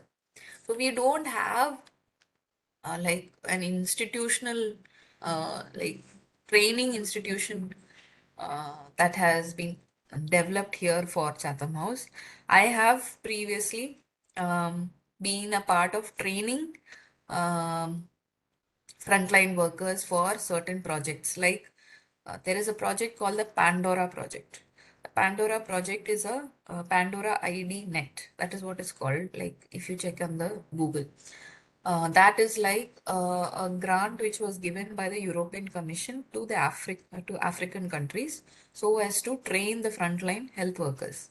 So as a part of our project was to conduct workshops with the global health with certain partners, and we would train frontline workers in Africa on how to do an investigation, what is the research ethics that should be followed, how to do risk communication, social part of research, like what is how do we achieve behavioral change, things like that. We've done small workshops for that also. Like we've done online workshops specifically, but we've got around 700 to 1,000 participants, and we've done training for that. So like that kind of because we have a very small team for the global health. Like we are only 10 people, and in epidemiological expertise, it's only three of us who are there. So we support in training when there are projects where we are collaborating on things like that. So we support that, but we don't have students that, or we don't have a mechanism for training students here. It's a non-governmental organization, actually. Do you have collaboration with Royal Veterinary College? Yes. Yeah. Do you have any collaboration or you are working with Royal Veterinary College? No, sir. I actually did that as a part of, I had joined that course. When I was in MSF, I had joined that course. Okay. So it's a 2 year, so it's a 1 year course on tropical medicine and tropical and humanitarian medicine. And it's like a diploma course for tropical medicine. So that is how and I wrote the exam and I got through that. Okay. So, are you at the moment having any project training program in collaboration with any of the veterinary universities, so that if you can approach from our side, and then we can go ahead with any of the universities for an MOU? So, sir, there is that is the One Health Poultry Hub that I was talking about. So that is a collaboration that we have with institutes in Gujarat, Tamil Nadu, in India, and we have a collaboration with the One Health platform in Bangladesh. So if you check that center, you could see whether it is, and I could actually talk and ask with them as to what is the interest, like how things move forward, and I could find out more information for you. Okay. So they are looking more into, like if you look into One Health Poultry Hub, they have a series of events like where they're discussing about different topics which are related to One Health. And there is a training component, but it is a smaller training component, basic training component that is involved. But I can also find out about it and I can get back with you as to what are possible ways forward. I can do that. So actually, Karishma, what happens, we are in touch with University of Nottingham also. Yes, But sir. we are writing emails, they respond and they will direct to the some person, and that person is busy and he also don't respond at the time. So that is what, that the things are going delayed from Yes, sir. their side. And that is why our thought is that case somebody that in that university, and unless and until that personally we don't recognize anybody, so they don't go ahead for getting smoothly that either it is MOA signed or MOA signed, or we can collaborate with any department and go through university itself. So that is what the things are, not Getting to coming from our side. Okay, sir. So, Please, so if you could share with me, like, what is your research proposal and plan and all, I'll also check from my end ha. with Yeah. what is possible Yeah. And if I can get any contacts on how we can collaborate and all that, I'll also Okay. do from my end. Okay. Okay. So like with Africa, what you have done, so in the similar manner, whether it is possible to do with India? Like Africa, you told, no, one project Oh, you yeah. So, ma'am, that one is like, yeah, it's actually possible. Why not? Because the thing, so for the Pandora network, it's not, it's like more than 10 institutions have come together. And like there is the Africa CDC, there is there are universities there, and all they've all come together and partnered to do this training and sort of get an better research training mechanism. And I think that is really something that we need to do in India also. And that is something that is possible. We just need to identify the right partners. So I'll also do it from my end. I'll also search what is possible, what are the possible ways. And if you can share with me what was the research proposal or whatever, how things are, or what is your plan, what is the project specifically, I can also search from my end what is possible. Definitely. And Definitely. I can identify who are the people that we can share this information with and find out how we can get the collaboration. Yes. Yes. We'll do that. Okay. Thank you. Thank you. Thank you so much. Thank you. Thank you very much. Thank you very much. Take care.